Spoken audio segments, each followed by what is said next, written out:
हिमाचल प्रदेश रीति रिवाज, संस्कृति, विवाह, खान पान, पहनावा, संस्कार। सबसे पहले हम देखते हैं जन्म से लेकर विवाह तक के संस्कार। गर्भावस्था, गर्भवती महिला को जलते हुए स्थान, नदी, वन अथवा सुनसान जगह पर जाने की मनाही होती है। उसे मृत व्यक्ति का चेहरा नहीं देखना होता। गर्भावस्था में उसे सूर्य अथवा चंद्र ग्रहण को देखने की मनाही होती है। जन्म के समय, शिशु के जन्म के समय गर्भवती स्त्री को घर से निचली मंजिल में रखा जाता है। घर की जो निचली मंजिल है वहाँ पर रखा जाता है। प्रशिक्षित दाइयों के अभाव में ग्रामीण क्षेत्र में अनुभवी वृद्ध महिलाएं शिशु जन्म में सहायता करती हैं। बच्चे और माँ को जोड़ने वाली नाल को दाई चांदी के सिक्के अथवा आभूषण से काटती है। प्रसव के बाद माँ को भी घी और गुड़ से बना मिश्रण गुरनी पीना होता है। बोला गया है प्रसव के बाद माँ को घी और गुड़ से बना जो मिश्रण है गुरनी वो पीना होता है। गुरनी है घी और गुड़ से बना मिश्रण जो कि प्रसव के बाद माँ को पीना होता है। लड़के के जन्म की घोषणा मित्रों और संबंधियों को मूड़ा बांटकर की जाती है। पूर्वी हिमाचल में जिस घर में लड़के का जन्म होता है वहाँ ढाकी और तूरी जाति के जो गुवैये शब्द गाते हैं। जहाँ पर पूर्वी हिमाचल में जिस घर में लड़के का जन्म होता है वहाँ ढाकी और तुरी जाति के लोग गवैये शब्द गाते हैं। नवजात शिशु के जन्म की सूचना देने के लिए दूब और 1 रुपया मामा के घर भिजवाया जाता है। घरों में पुत्र जन्म पर नाल छेदन से पूर्व अनार या सुवर्णादि की कलम से जिह्वा पर ओम शब्द लिखने का प्रचलन है, जिसे मेधा जनन संस्कार कहा जाता है। मेधा जनन संस्कार का मतलब क्या होता है? मेधा जनन संस्कार में घरों में जब पुत्र का जन्म होता है उसके बाद नाल छेदन से पूर्व अनार या स्वर्णादि की कलम से जिह्वा पर ओम शब्द लिखाया जाता है और इसे मेधा जनन संस्कार कहा जाता है। फिर बोला गया है कि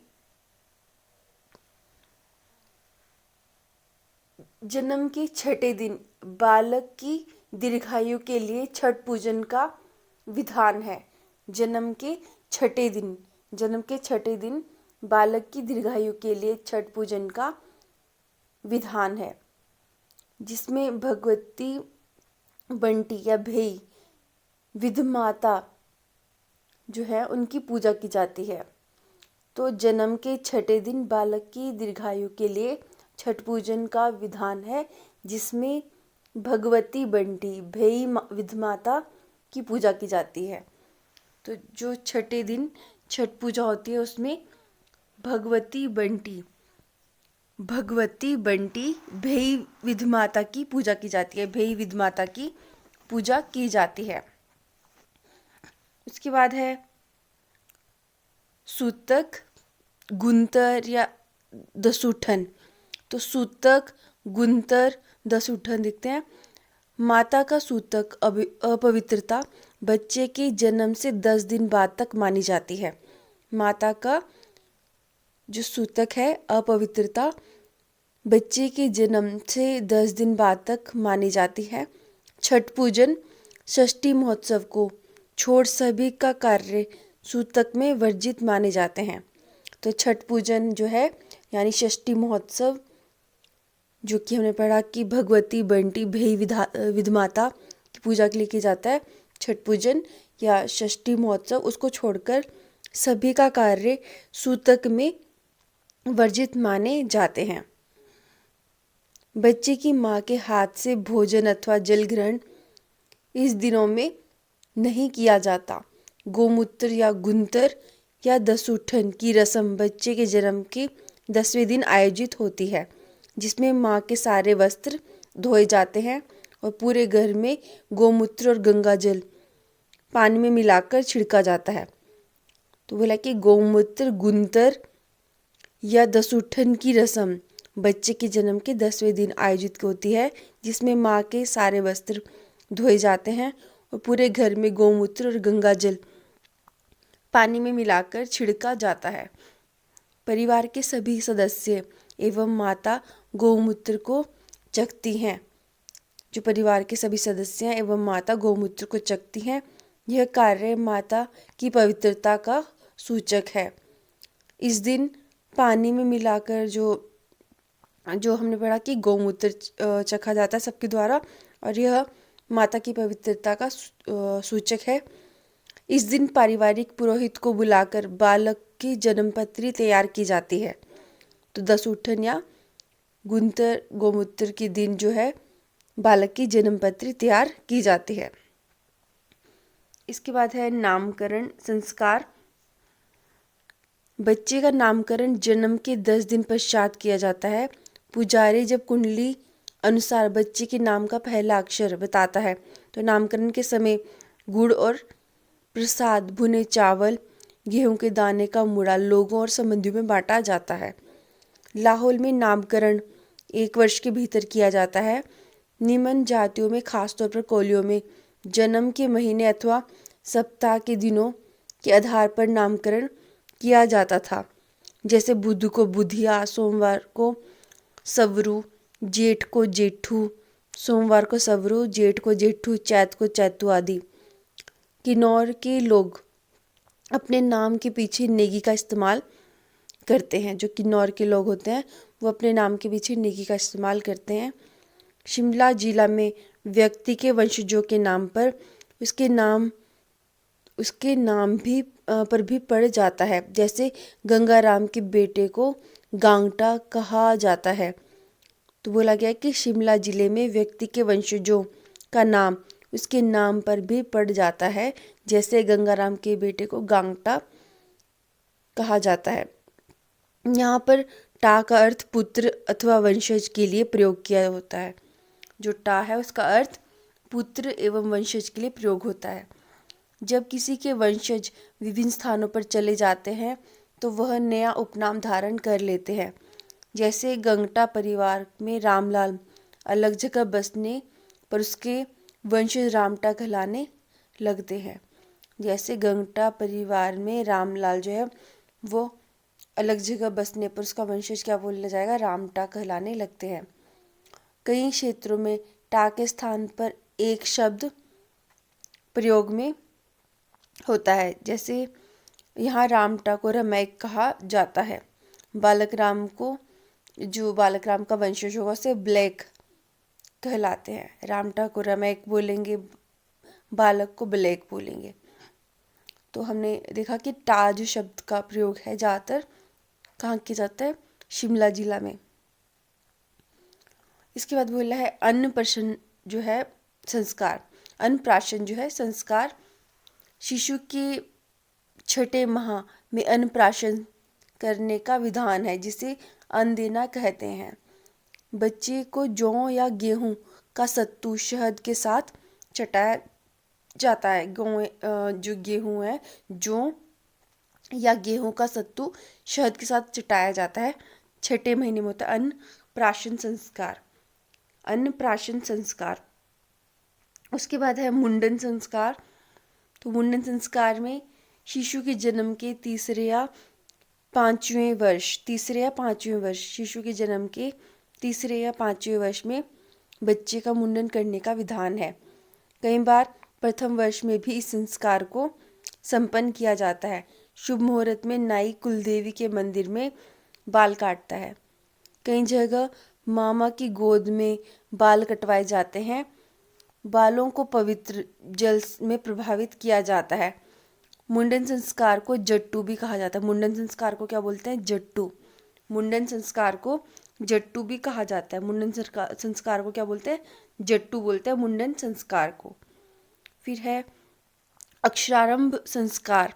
5वें वर्ष के उत्तरायण में यह संस्कार किया जाता है, जिससे अक्षर ज्ञान प्रारंभ होता है। अक्षरारंभ संस्कार 5वें वर्ष के उत्तरायण में यह संस्कार किया जाता है, जिससे अक्षर ज्ञान प्रारंभ होता है। यज्ञोपवीत या जनेऊ या यज्ञोपवीत जो है डालने की प्रथा। यज्ञोपवीत को जनेऊ भी बोलते हैं, यज्ञोपवीत को जनेऊ बोलते हैं, उसको डालने की प्रथा। इसके साथ समावर्तन और वेदारंभ भी होता है। यह संस्कार विद्या अध्ययन के लिए जाने वाले बालक में 8वीं, 10वीं और 12वें वर्ष में होता है। 8वें, 10वें और 12वें वर्ष में होता है यज्ञोपवीत या इसको बोलते हैं जनेऊ। यज्ञोपवीत या जनेऊ डालने की प्रथा। और इसके साथ समावर्तन और वेदारंभ भी होता है। जनेऊ या यज्ञोपवीत डालने की प्रथा, इसके साथ समावर्तन और वेदारंभ भी होता है। ये संस्कार विद्या अध्ययन के लिए जाने वाले बालकों में 8वें, 10वें और 12वें वर्ष में होता है। फिर है विवाह परिभाषा।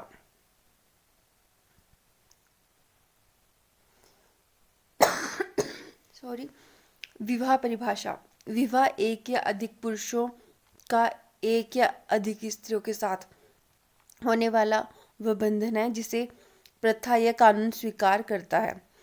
सगाई में बोला गया है कि ढेरी मैदानों में लड़की वाले दहेज देते हैं, लेकिन पहाड़ों में लड़के का पिता लड़की के पिता को विवाह के खर्च के लिए धन देता है।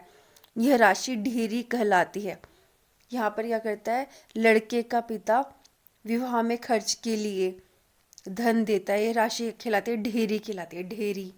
ढेरी का मतलब कि जो लड़के का पिता है वो विवाह में खर्च के लिए लड़की के पिता को धन देता है, उसको ढेरी कहलाता है। रबारू कन्या के घर विवाह की बात चलाने वाले को रबारू कहा जाता है। रबारू दोनों पक्षों को जानने वाला होता है। रबारू वो है जो कन्या के घर विवाह की बात चलाने वाला होता है। रबारू होता है कन्या के घर विवाह की बात चलाने वाला। रबारू कन्या के घर जो है विवाह की बात चलाने वाला रबारू होता है कन्या के घर विवाह की बात चलाने वाला। सोठा होता है मध्यम वर्ग और निम्न वर्ग के लोगों में सगाई की रस्म सोठा कहलाती है। मध्यम वर्ग और निम्न वर्ग के लोगों में सगाई की रस्म सोठा कहलाती है।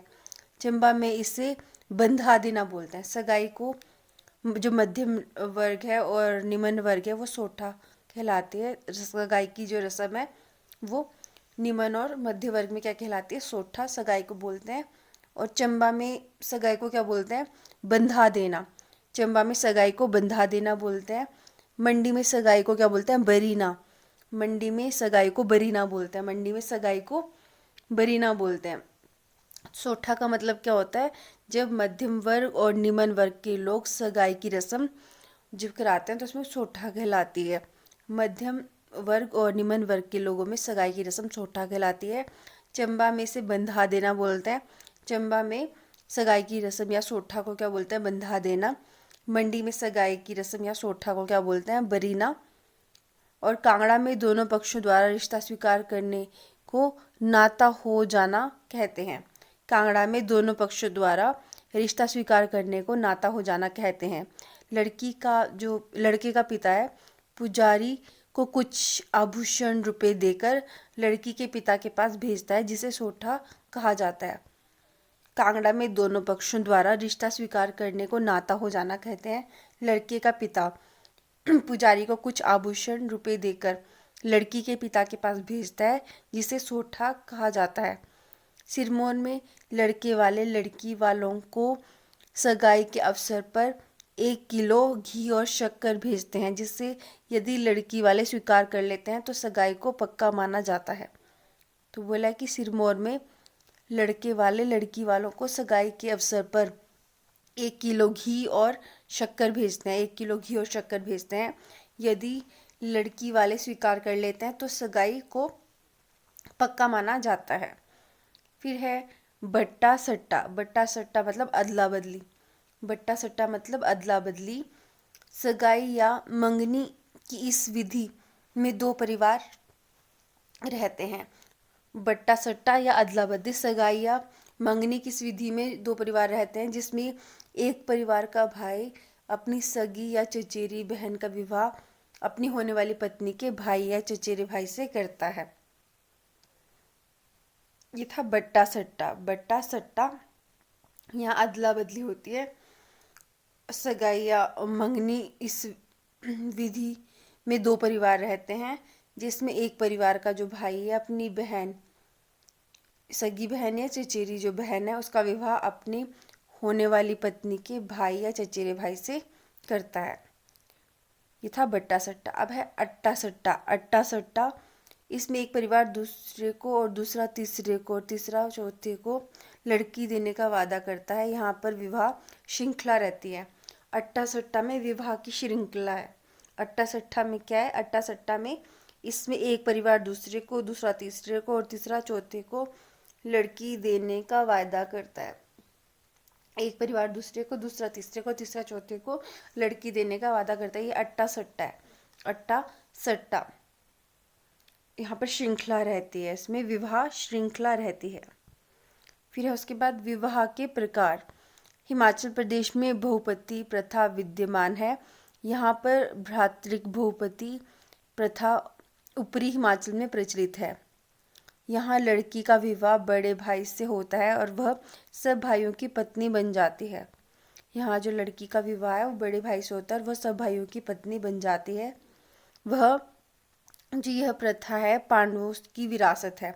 यह प्रथा पांडवों की विरासत है। यह प्रथा क्या है? पांडवों की विरासत है। इसके अलावा रीत विवाह भी प्रचलित है। इसके अलावा रीत विवाह भी प्रचलित है। रीत विवाह में एक महिला अपने पहले पति को छोड़कर किसी दूसरे व्यक्ति से विवाह करना चाहे तो वह पहला पति होने वाले पति से रीत धन लेकर उसका पहला पति होने वाले पति से रीत धन लेकर विवाह होने की स्वीकृति देता है। तो बोला गया है कि रीत विवाह में एक महिला अपने पति को छोड़कर किसी दूसरे व्यक्ति को से विवाह करना चाहे तो उसका जो पहला पति है होने वाले पति से रीत धन लेकर विवाह होने की स्वीकृति देता है। इस विवाह का वर्णन पूर्व अध्याय में किया जा चुका है, जो हमने पहले पढ़ा था लेसन 1 में। फिर है झांझराड़ा, गद्दर या पैरना। झांझराड़ा, गद्दर या पैरना। तो झांझराड़ा, गद्दर या पैरना में क्या होता है? यह विवाह मुख्यतः निम्न जातियों में प्रचलित है। यह विवाह मुख्यतः निम्न जातियों में प्रचलित है और इसमें दुल्हा दुल्हन अग्नि के 7 फेरे लेते हैं। जो झांझराड़ा और गद्दर या पैरना। झांझराड़ा, गद्दर या पैरना। झांझराड़ा, गद्दर या पैरना, यह विवाह मुख्यतः निम्न जातियों में प्रचलित है। इसमें दुल्हा दुल्हन जो है अग्नि के 7 फेरे लेते हैं। इस विवाह में शादी तो लड़का लड़की के माता पिता करते हैं, परंतु शादी की तिथि को लड़का जो है दुल्हा बनकर लड़की के घर नहीं जाता। लड़के के पिता, भाई अपने रिश्तेदार और गांव वालों के साथ, जिनकी संख्या 5, 7 या 11 तक होती है, गहने कपड़े लेकर लड़की के घर जाते हैं। पुरोहित मंत्रोच्चारण के साथ लड़की को मुहूर्त के समय नथिया बालू पहनाता है और गहने कपड़े लड़की को दिए जाते हैं।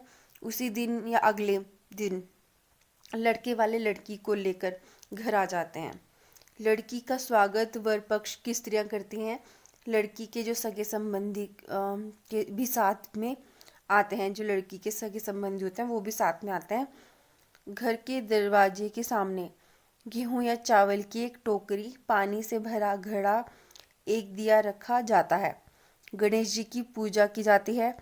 सिरमौर एवं कांगड़ा आदि के कंडेयों की भांति दीवार पर आकृति बनाई जाती है। सिरमौर और कांगड़ा आदि के कंडेयों की भांति दीवार पर आकृतियाँ बनाई जाती हैं। गद्दर और पैरना विवाह भी इसी प्रकार से होता है, परंतु इसमें गणेश जी की पूजा नहीं की जाती।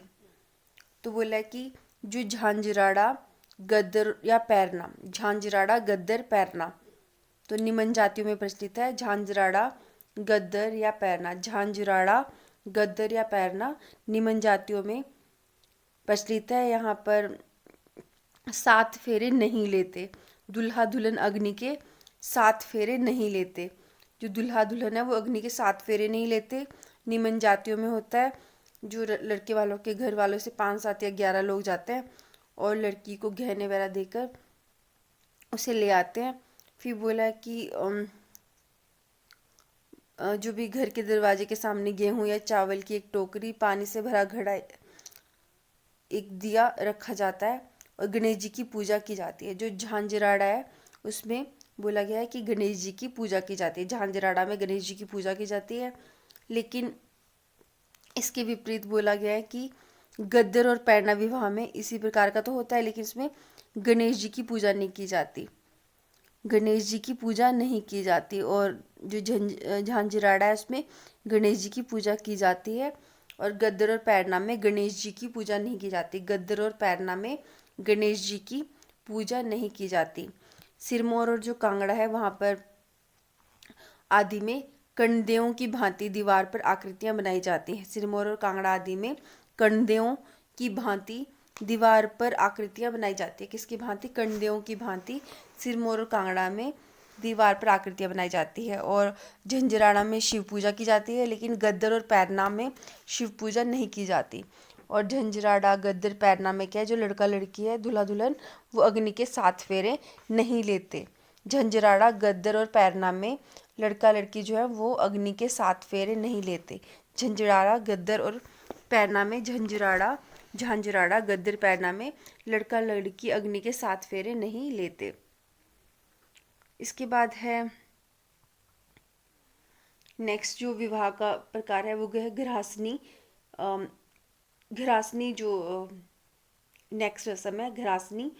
वर वधू को एक साथ बिठाकर गुड़ दिया जाता है, जो एक दूसरे को देते हैं एवं खाते हैं, जिसके बाद विवाह संपन्न माना जाता है। इस रस्म को घरासनी कहते हैं। घरासनी, जो घरासनी है वो वर वधू को एक साथ बिठाकर गुड़ दिया जाता है। घरासनी में वर वधू को एक साथ बिठाकर गुड़ दिया जाता है। घरासनी रस्म का नाम है घरासनी। घरासनी रस्म का नाम है। और बोला गया है कि वर वधू को एक साथ बिठाकर गुड़ दिया जाता है। वर वधू को एक साथ बिठाकर गुड़ दिया जाता है और एक दूसरे को देते हैं एवं खाते हैं, जिसके बाद विवाह संपन्न माना जाता है। इस रस्म को घरासनी कहते हैं। घरासनी क्या है? गुड़ देते हैं उनको, वर वधू को, और वो एक दूसरे को देते हैं एवं खाते हैं और विवाह संपन्न माना जाता है। इससे क्या बोलता है? घरासनी। घरासनी। उसके बाद है मुड़ा पुली। मुड़ा पुली विवाह के 3 दिन बाद नव दंपत्ति के पास दुल्हन के माता पिता कुछ पकवान लेकर आते हैं। इस रिवाज को मुड़ा पुली कहते हैं। मुड़ा पुली। मुड़ा पुली किस रिवाज को बोलते हैं कि जब विवाह के 3 दिन बाद जो नव दंपत्ति के पास दुल्हन के माता पिता कुछ पकवान लेकर आते हैं, इस रिवाज को मुड़ा पुली कहते हैं। विवाह के 3 दिन बाद जब नव दंपत्ति के पास दुल्हन के माता पिता कुछ पकवान लेकर आते हैं, इस रिवाज को मुड़ा पुली कहते हैं। मुड़ा पुली विवाह के 3 दिन बाद जब नव दंपत्ति के पास दुल्हन के माता पिता कुछ पकवान लेकर आते हैं, इस रिवाज को मुड़ा पुली बोलते हैं। मुड़ा पुली। मुड़ा पुली का मतलब जब विवाह के 3 दिन बाद नव दंपत्ति के पास दुल्हन के माता पिता आते हैं पकवान लेकर, उसको मुड़ा पुली बोलते हैं। फिर है धनोज। धनोज विवाह के बाद तीसरे दिन लड़का लड़की के माँ बाप के घर जाते हैं। इस रस्म को धनोज कहते हैं। एक हमने पढ़ा घरासनी। घरासनी में लड़का लड़की को गुड़ दिया जाता है, वो एक दूसरे को भी देते हैं और खाते हैं, इससे विवाह संपन्न माना जाता है। घरासनी रस्म है, इस रस्म का नाम घरासनी। फिर है मुड़ा पुली। मुड़ा पुली। मुड़ा पुली। मुड़ा पुली में क्या है? विवाह के तीसरे दिन क्या है, जो नव दंपत्ति है उसमें जो दुल्हन के माता पिता हैं वो उनके पास नव दंपत्ति के पास आते हैं और पकवान लाते हैं अपने साथ में, इसको मुड़ा पुली बोलते हैं। मुड़ा पुली। मुड़ा पुली।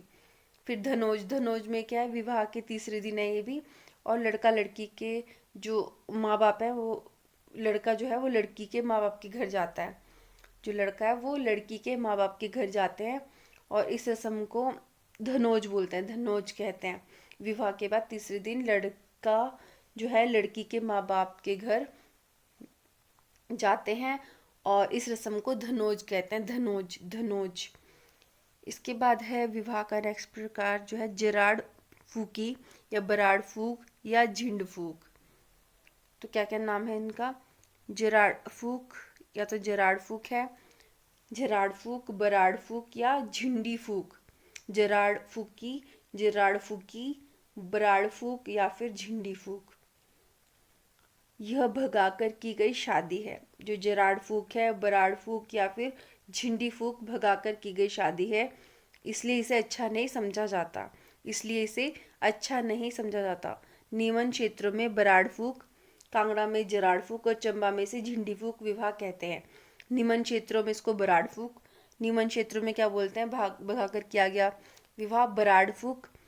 कांगड़ा में इसको जेराड फूक बोलते हैं, कांगड़ा में जेराड फूक बोलते हैं, कांगड़ा में जेराड फूक बोलते हैं, कांगड़ा में क्या बोलते हैं, जेराड फूक बोलते हैं।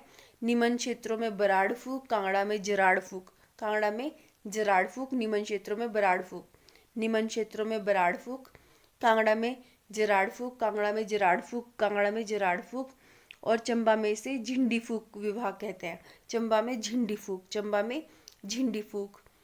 तो बोला गया कि जो बराड़ फूक है या जेराड फूक है या फिर झिंडी फूक है, ये एक तरह से भगा कर किया गया विवाह है, इसे अच्छा नहीं माना जाता। फिर बोला है कि जो निमन क्षेत्र है उसमें इसको बराड़ फूक बोलते हैं, निमन क्षेत्रों में बराड़ फूक बोलते हैं। कांगड़ा में इसको जेराड फूक बोलते हैं, कांगड़ा में क्या बोलते हैं, जेराड फूक बोलते हैं। और चंबा में से झिंडी फूक के नाम से जाना जाता है। झिंडी फूक कहाँ है? चंबा में, चंबा में से झिंडी फूक के नाम से जाना जाता है। फिर है लड़की माँ बाप की इच्छा के विरुद्ध लड़के के साथ संबंध स्थापित कर उसके नाम की नथ पहन लेती है। बोला कि जो लड़की है वो माँ बाप की इच्छा के विरुद्ध लड़के से संबंध स्थापित कर उसके नाम की नथ पहन लेती है, उसके नाम की नथ पहन लेती है। लड़की क्या करती है? लड़के के नाम की नथ पहन लेती है। फिर है लड़का लड़की किसी बराड़ या झाड़ी को आग लगाकर उसके चारों ओर 7 फेरे ले लेते हैं। जो लड़का लड़की है वो किसी बराड़ या झाड़ी को, बराड़ या झाड़ी को आग लगाकर उसके चारों ओर 7 फेरे ले लेते हैं। लड़का लड़की किसी बराड़ या झाड़ी को आग लगाकर उसकी चारों ओर 7 फेरे लेते हैं। बराड़ या झाड़ी को आग लगाकर उसके चारों ओर 7 फेरे ले लेते हैं। फिर बोला गया है और इस प्रकार जो विवाह है वो संपन्न हो जाता है। ऐसी शादी में पंडित जी की उपस्थिति अनिवार्य नहीं है और चंबा की गद्दियों में प्रचलित है, चंबा की गद्दियों में प्रचलित है। ऐसी जो शादी है उसमें पंडित जी की जो उपस्थिति है वो अनिवार्य नहीं है, और चंबा के जो गद्दी हैं उनमें यह प्रचलित है, गद्दियों में ये प्रचलित है। तो बराड़ फूक है निमन क्षेत्रों में, जराड़ फूक कांगड़ा में है, और झिंडी फूक कहाँ पर? चंबा में, चंबा में झिंडी फूक है। बराड़ या फिर जो झाड़ी है उसको जलाकर उसके 7 फेरे ले लेते हैं, और यह क्या है? एक तरह से भगा कर की गई शादी है। फिर है जनेटंग, जानेटंग। जानेटंग किन्नौर में झांझराड़ा पैरन विवाह को जानेटंग की संज्ञा दी जाती है। तो किन्नौर में झांझराड़ा, किन्नौर में झांझराड़ा व पैरना, जो झांझराड़ा और पैरना विवाह है उसे जनेटांग की विवाह की संज्ञा दी जाती है। किन्नौर में झांझराड़ा और पैरना विवाह को जानेटांग विवाह की संज्ञा दी जाती है। किन्नौर में जो झांझराड़ा या पैरना विवाह है उसको, झांझराड़ा या पैरना विवाह उसको किसकी संज्ञा दी जाती है? जानेटांग विवाह की। जो हमने झांझराड़ा और पैरना पढ़ा था तो इसमें क्या था कि माँ बाप की उससे और रजामंदी से शादी हुई थी, और दूल्हा दुल्हन 7 फेरे नहीं लेते हैं इसमें, झांझराड़ा और पैरना में। और झांझराड़ा में क्या है? गणेश जी की पूजा की जाती है, लेकिन पैरना और जो गद्दर था, गद्दन और पैरना था, उसमें गणेश जी की पूजा नहीं की जाती, उसमें गणेश जी की पूजा नहीं की जाती। पैरना और गद्दन में गणेश जी की पूजा नहीं होती, और झांझराड़ा में जो है गणेश जी की पूजा होती है। इसमें बोला गया है जो जानेटंग है, जानेटंग किन्नौर में जो जानेटंग किसको बोलते हैं? झांझराड़ा या पैरना को। झांझराड़ा या पैरना को किन्नौर में क्या बोलते हैं? जनेटांग। झांझराड़ा या पैरना को किन्नौर में क्या बोलते हैं? जानेटांग। झांझराड़ा या पैरना विवाह को किन्नौर में जानेटांग विवाह की संज्ञा दी जाती है। इसे जनेकांग या जंतुंग भी कहा जाता है। इसे जनेकांग या जंतुंग भी कहा जाता है। किन्नौर में झांझराड़ा पैरना विवाह को जानेटांग विवाह की संज्ञा दी जाती है। इसे जनेकांग या जंतुंग भी कहा जाता है। किन्नौर में झांझराड़ा या पैरना विवाह को जानेटांग विवाह की संज्ञा दी जाती है और इसे जनेकांग या जंतुंग भी कहा जाता है। तो जो जनेटांग है, जनेकांग या जंतुंग एक ही बात है। जनेटांग, जानेटांग, जानेटांग, जनेकांग या जंतुंग, जानेटांग, जनेतुंग, जनेतुंग, जंतुंग और जनेकांग, जनेकांग, जंतुंग, जनेकांग और जनेटांग, जानेटांग, जनेकांग या जंतुंग, ये किन्नौर की विवाह है जिनको जनेटांग भी बोला जाता है, जनेकांग भी, जनेकांग, जनेकांग या जंतुंग। और ये झांझराड़ा या फिर पैरना जो विवाह है उसकी तरह है। तो किन्नौर में झांझराड़ा पैरना विवाह को जानेटांग विवाह की संज्ञा दी जाती है। किन्नौर में झांझराड़ा या पैरना विवाह को जानेटांग विवाह की संज्ञा दी जाती है। इसे जनेकांग या जंतुंग भी कहा जाता है। शादी का जो रिश्ता जोड़ने वाला मध्यस्थ, से निम्न क्षेत्रों में रिवारा और किन्नौर में मजोमिग कहते हैं, छाग या देशी शराब लेकर लड़की के घर जाता है। तो बोला है कि जो विवाह जोड़े का या शादी का रिश्ता जोड़ने वाला मध्यस्थ होता है, जिसे निम्न क्षेत्रों में क्या बोलते हैं, रिवारा। जो मध्यस्थ है इसमें, जो शादी का रिश्ता जोड़ने वाला मध्यस्थ है उसको क्या क्या बोलते हैं, रिवारा बोलते हैं। निम्न क्षेत्रों में रिवारा और किन्नौर में मजोमिग बोलते हैं, मजोमिग। मजोमिग मतलब जो रिश्ता जोड़ने वाला होता है, रिश्ता कराने वाला, उसे मजोमिग बोलते हैं। मध्यस्थ को किन्नौर में मजोमिग बोलते हैं, मध्यस्थ को किन्नौर में मजोमिग बोलते हैं। और जो झांझराड़ा या पैरना विवाह है उसे जनेटांग और जंतुंग, जंतुंग या जनेकांग बोलते हैं। झांझराड़ा या पैरना विवाह को जनेटांग, जंतुंग या जनेकांग विवाह बोलते हैं। और जो विवाह की मध्यस्थता करता है, रिश्ता कराता है, उसको क्या बोलते हैं, मजोमिग, मजोमिग, मजोमिग बोलते हैं। किन्नौर में मजोमिग बोलते हैं। निम्न क्षेत्रों में उसको रिवारा बोलते हैं।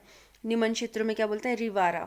निम्न क्षेत्रों में इसको रिवारा बोलते हैं। विवाह की मध्यस्थता करने वाले को, रिश्ता कराने वाले को रिवारा बोलते हैं। निम्न क्षेत्रों में क्या बोलते हैं, रिवारा। रिवारा निम्न क्षेत्रों में। और किन्नौर में इसको क्या बोलते हैं, मजोमिग बोलते हैं। रिश्ता कराने वाले को मजोमिग बोलते हैं। फिर है वो देशी शराब वगैरह लेकर लड़की के घर जाता है। मजोमिग जो है, रिश्ता कराने वाला मजोमिग, आमतौर पर लड़के का मामा या चाचा होता है। जो रिश्ता कराने वाला है वो आमतौर पर क्या होता है, लड़की का मामा या चाचा होता है। मजोमिग आमतौर पर लड़के का मामा या चाचा होता है।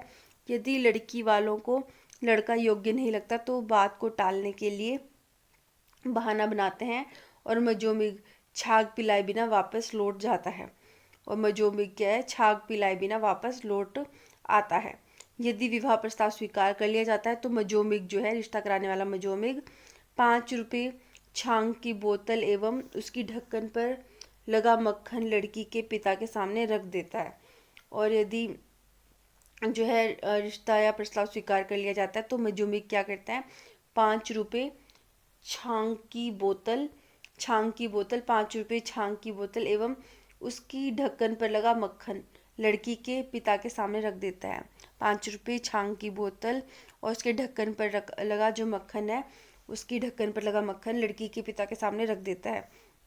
एक दूसरे के माथे पर मक्खन का टिक्का लगाना थाचे तमेल बोला जाता है, जिसका अर्थ है भगवान इस अवसर पर आशीर्वाद दें।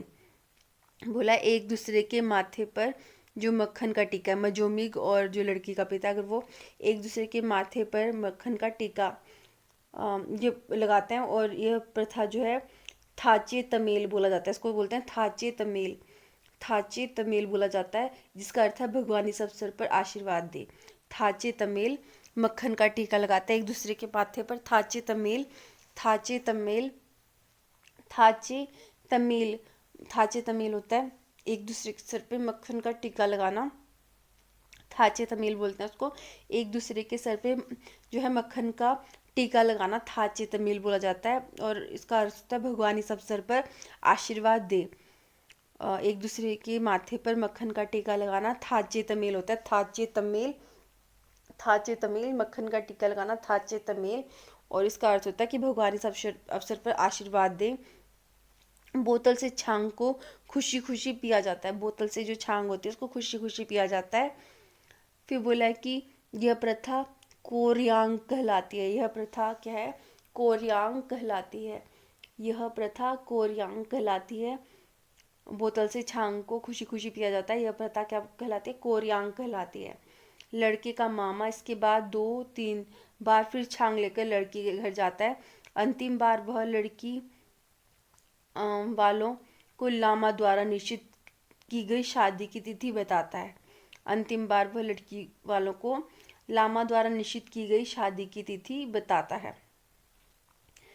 तो जो एक दूसरे के माथे पर मक्खन का टीका लगाना क्या कहता है? थाचे तमेल बोला जाता है। मक्खन का टीका थाचे तमेल है। और इसका थाचे तमेल का मक्खन का टीका जो लगाया थाचे तमेल है इसका नाम। और इसको क्या अर्थ होता है कि भगवान इस अवसर पर आशीर्वाद दें। और इसके अलावा जो ये प्रथा है इसको क्या बोलते हैं? कोर्यांग बोलते हैं। इस प्रथा को कोर्यांग बोलते हैं। इस प्रथा को कोर्यांग बोलते हैं। इस प्रथा को क्या बोलते हैं? कोर्यांग। इस प्रथा को कोर्यांग बोलते हैं। इस प्रथा को कोर्यांग के नाम से जाना जाता है। इस प्रथा को कोर्यांग के नाम से जाना जाता है। कोर्यांग कहते हैं। कोर्यांग है इस प्रथा का नाम, कोर्यांग। और मजोमिंग क्या है? मजोमिंग है रिश्ता कराने वाला। और किन्नौर में जो झांझराड़ा या पैरना है उसको क्या क्या बोलते हैं? जनेटांग, जंतुंग और जनेकांग। फिर ये जो कोर्यांग प्रथा पढ़ ली हमने, कोर्यांग। और थाचे तमेल पढ़ लिया। थाचे तमेल मक्खन का टीका लगाना, थाचे तमेल। और प्रथा को क्या बोला? कोर्यांग। इसके बाद है कि लामा से वे वो शादी की तिथि लाएगा और बता देगा निश्चित तिथि। फिर है शादी की तिथि के दिन दूल्हे का पिता 15 लोगों की बारात के साथ लड़की के घर जाता है। दूल्हा प्रायः साथ नहीं जाता परंतु कहीं कहीं दूल्हा भी साथ जाता है। बारात के आगे आगे गांव के बजंतरी बैंड बाजे के साथ चलते हैं। बारात के लड़की के घर में प्रवेश करने से पूर्व लामा थाली में तेल से भरे 3 दिए और जौ के आटे के गोले के साथ मंत्र पढ़कर बुरी आत्माओं को दूर भगाता है। जिसके बाद बारात घर में प्रवेश करती है। जो बारात है वो घर में प्रवेश करती है। सभी को छांग परोसी जाती है। और गीतों के रूप में प्रश्नोत्तर का सिलसिला चलता है। प्रत्येक बाराती की टोपी में लगाने के लिए गेंदे का फूल दिया जाता है। प्रत्येक जो बाराती है उनकी टोपी में लगाने के लिए गेंदे का फूल दिया जाता है। प्रत्येक बाराती की टोपी में लगाने के लिए गेंदे का फूल दिया जाता है। दूसरे दिन बारात वापस आ जाती है। गांव के भजंत्री सबसे आगे होते हैं। उनके पीछे लामा, फिर दुल्हन, उसका पिता और संबंधी, और आखिर में दूल्हे के बाराती व दूल्हा होता है। बारात गांव में पहुंचकर मंदिर में ठहरती है। ग्राम देवता की पूजा व बकरे की बलि दी जाती है। शराब भेंट की जाती है। अंततः सामूहिक भोजन के पश्चात दुल्हन सुखी खुबानी और न्योजा का हार बारातियों के गले में डालकर उनसे विदा लेती है। तो बोला गया है कि अंततः जो सामूहिक भोजन के पश्चात दुल्हन क्या करती है?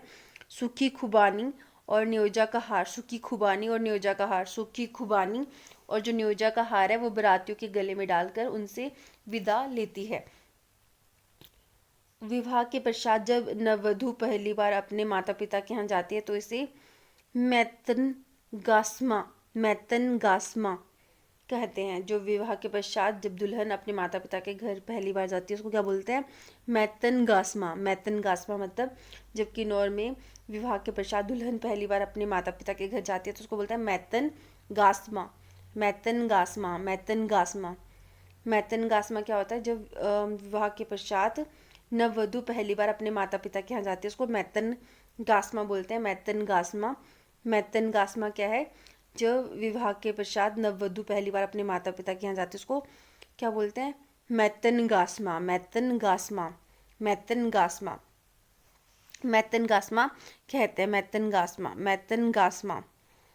मैतन गास्मा कहा जाता है। जब विवाह के पश्चात पहली बार जो लड़की अपने माता पिता से मिलने जाती है उसको बोलते हैं मैतन गास्मा। फिर है हार विवाह। जब एक लड़का किसी लड़की को भगा के ले जाता है और इस विवाह प्रथा को हार कहते हैं।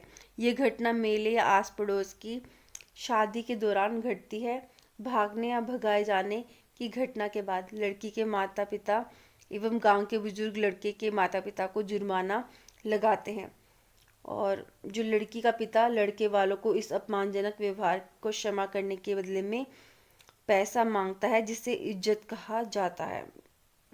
जो लड़की का पिता है वो लड़के वालों से इस अपमानजनक व्यवहार की क्षमा करने के बदले में पैसा मांगता है, जिसे इज्जत कहा जाता है।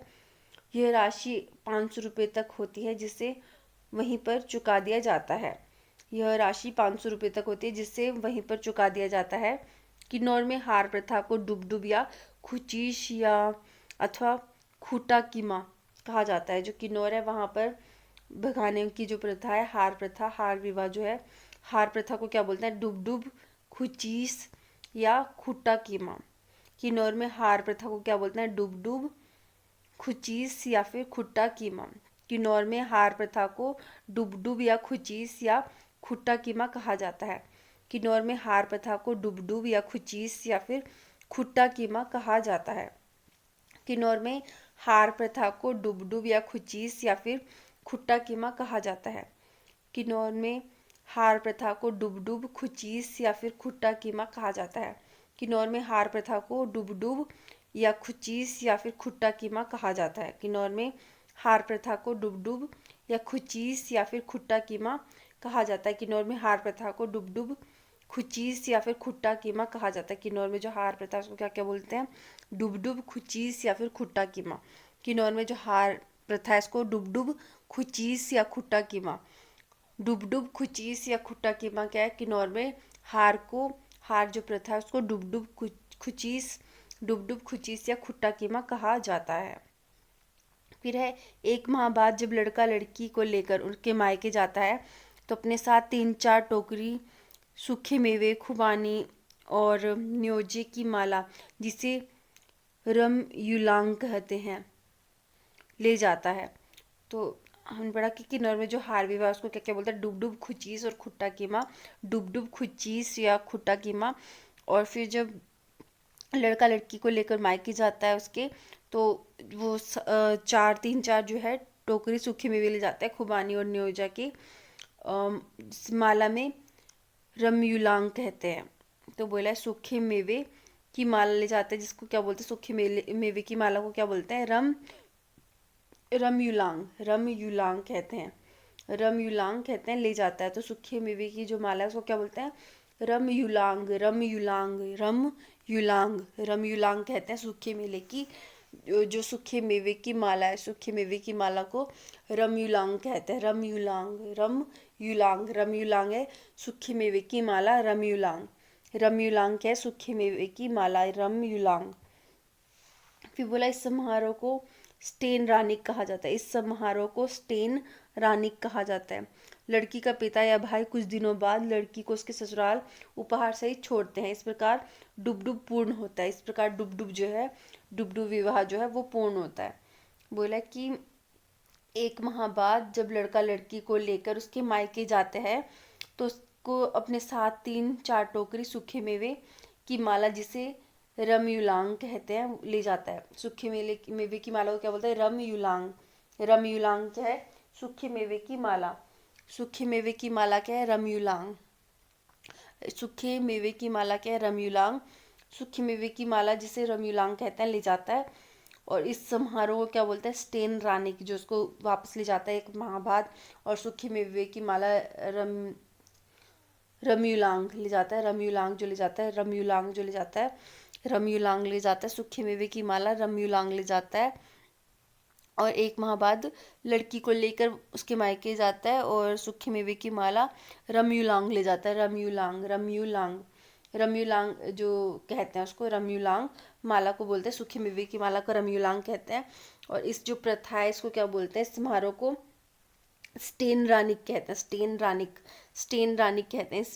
जो इस समारोह को स्टेन रानिक कहते हैं। स्टेन रानिक कहते हैं। स्टेन रानिक इस समारोह को जब रमयुलांग ले जाता है लड़की को वापस उसके मायके ले जाता है 1 माह बाद, और रम्यूलांग जो मेवे की माला है, रम्यूलांग जो ले जाता है। इस समारोह क्या बोलते हैं, स्टेन रानिक कहते हैं। जो 1 माह बाद वापस जाते हैं तो उसको बोलते हैं स्टेन रानिक के नाम से जाना जाता है, स्टेन रानिक कहते हैं। और इस प्रकार जो डुगडुग विवाह है वो संपन्न होता है। फिर है विवाह की रस्में। विवाह की रस्मों में सबसे पहले है साहा देखना। बोला साहा देखना, विवाह की रस्मों में सबसे पहले क्या है, साहा देखना। कुंडली मिलान हो जाने के पश्चात ज्योतिषी द्वारा शुभ समय निकालकर विवाह तिथि निश्चित करना। कुंडली मिलान हो जाने के पश्चात ज्योतिषियों द्वारा शुभ समय निकलवाकर विवाह तिथि निश्चित करना। इसको क्या बोलते हैं, साहा देखना हो गया शुभ तिथि निकालना। फिर है समिधा मुहूर्त विवाह से 2 माह पूर्व समिधा मुहूर्त होता है, जिसमें रिश्तेदार व संबंधियों को समिधा विवाह की लकड़ियां या ईंधन काटने के लिए बुलाया जाता है। इसमें सहभोज व नाच गाने का आयोजन किया जाता है। तो समिधा मुहूर्त क्या होता है, विवाह से जब 2 माह पूर्व समिधा मुहूर्त होता है, 2 माह पूर्व होता है समिधा मुहूर्त, जिसमें क्या होता है रिश्तेदारों और संबंधियों को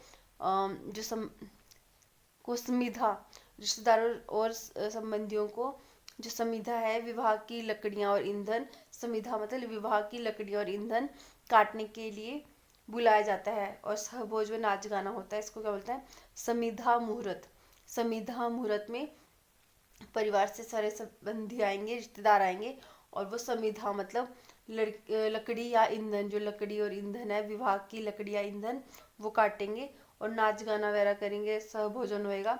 इसको बोलते हैं समिधा मुहूर्त। फिर है जोगटू। वर को अपने साथियों सहित साधु के वेश धारण कर भाभीियों एवं चाचियों से भिक्षा लेकर पंडितों को देने की प्रथा जोगटू कहलाती है। जोगटू क्या है, जोगटू है वर को अपने साथियों सहित साधु का वेश धारण कर भाभीियों एवं चाचियों से भिक्षा लेकर पंडितों को देने की प्रथा जोगटू कहलाती है। जोगटू क्या है कि जो वर है, वर को अपने साथियों सहित साधु का वेश धारण कर भाभीियों एवं चाचियों से भिक्षा लेकर पंडितों को देने की प्रथा जोगटू कहलाती है। जोगटू क्या है कि जो वर होएगा वो अपनी भाभी और चाचियों से भिक्षा लेगा साधु के वेश में और उसके बाद में पंडितों को देगा, इसको जोगटू बोलते हैं। जोगटू के बाद है न्योंदा कन्या पक्ष का पुरोहित दूल्हे को बारात लेकर आने का निमंत्रण देने वर के घर जाते हैं, जिसे न्योंदा या निमंत्रण कहते हैं। न्योंदा या निमंत्रण क्या है, न्योंदा या निमंत्रण है जब कन्या पक्ष के लोग पुरोहित दूल्हे को बारात लेकर आने का निमंत्रण देने वर के घर जाता है, जिसे न्योंदा या निमंत्रण कहते हैं। फिर है मिलनी जब दूल्हे की बारात दुल्हन के गांव पहुंचती है तो दुल्हन के भाई एवं रिश्तेदार बारात का स्वागत करते हैं तथा एक दूसरे को उपहार भेंट करते हैं। इस रिवाज को मिलनी कहते हैं। जब दूल्हे की बारात दुल्हन के गांव पहुंचती है तो दुल्हन के भाई एवं रिश्तेदार बारात का स्वागत करते हैं और एक दूसरे को उपहार भेंट करते हैं। इस रिवाज को मिलनी कहा जाता है। फिर है डोली की विदाई को मकलावा कहा जाता है। डोली की विदाई को मकलावा कहा जाता है। डोली की विदाई को क्या बोलते हैं, मकलावा। डोली की विदाई को मकलावा कहा जाता है। डोली की विदाई को मकलावा कहा जाता है। डोली की विदाई क्या कहलाती है, मकलावा। वेद मंत्रों द्वारा संपन्न करवाई गई प्रक्रिया को कहा जाता है। वेदी वेद मंत्रों द्वारा संपन्न करवाई गई प्रक्रिया को कहा जाता है, जिसमें गणपति नवग्रह पूजन एवं कलश पूजन करवाए जाते हैं। जिसमें गणपति नवग्रह पूजन एवं कलश पूजन कराया जाता है। वधु प्रवेश को वासनी कहते हैं। वधु प्रवेश को क्या बोलते हैं, वासनी। वधु प्रवेश को वासनी कहते हैं। विवाह के सप्ताह भर बाद वर वधु फिर कन्या पक्ष वालों के यहाँ अपने परिवार वालों के साथ जाते हैं, जिसे घेरनु फेरनु या सराणु प्राणु कहा जाता है। सराणु प्राणु या घेरनु फेरनु बोला है। जब विवाह के सप्ताह भर बाद वर वधु फिर कन्या पक्ष वालों के यहाँ अपने परिवार वालों के साथ जाते हैं, जिसे घेरनु फेरनु या सराणु प्राणु कहा जाता है। घेरनु फेरनु या सराणु प्राणु कहा जाता है। अपने परिवार वालों के साथ जाते हैं, उसे घेरनु फेरनु या सराणु प्राणु कहा जाता है। विवाह के बाद पहली बार आए श्रावण और भाद्रपद मास को काला महीना अधिक मास कहा जाता है। विवाह के बाद पहली बार आए श्रावण या भाद्रपद मास को काला महीना अधिक मास कहा जाता है। इस महीनों में नववधु सास का मुंह नहीं देखती, अर्थात वह यह 2 माह मायके में गुजारती है। तो श्रावण या भाद्रपद जो होता है, विवाह के बाद पहली बार आए श्रावण या भाद्रपद मास को काला महीना अधिक मास कहा जाता है, काला महीना कहा जाता है। श्रावण के भाद्रपद जो विवाह के बाद पहली बार आए श्रावण भाद्रपद, विवाह के पहली बार आए बाद जो श्रावण भाद्रपद जो है उसको काला महीना बोलते हैं। इसको अधिक मास भी कहा जाता है। इस महीने जो नववधु है सास का मुंह नहीं देखती, अर्थात वह यह 2 महीने मायके में गुजारती है। अपने पिता के घर पहली बार जाने के बाद वधु का ससुराल आने की प्रथा फेरोनी कहलाती है। अपने पिता के घर पहली बार जाने के बाद वधु ससुराल आने की प्रथा फेरोनी कहलाती है। और पहली बार क्या बोल रहे थे, घेरनु फेरनु और सराणु पराणु। घेरनु फेरनु सराणु पराणु, जो पहली बार जाता है उसको बोलते हैं घेरनु फेरनु या सराणु पराणु। घेरनु फेरनु या सराणु पराणु। और जब बाद में जाती है पहली दफा के बाद उसको बोलते हैं फेरोनी।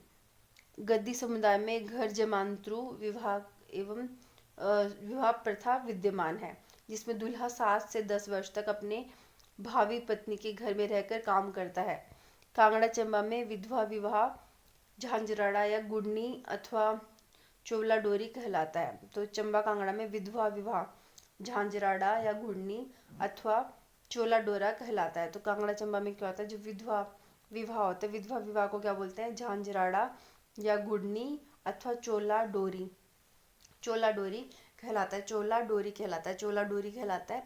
कांगड़ा चंबा में विधवा विवाह झांझराड़ा गुड़नी अथवा चोला डोरी कहलाता है, चोला डोरी कहलाता है।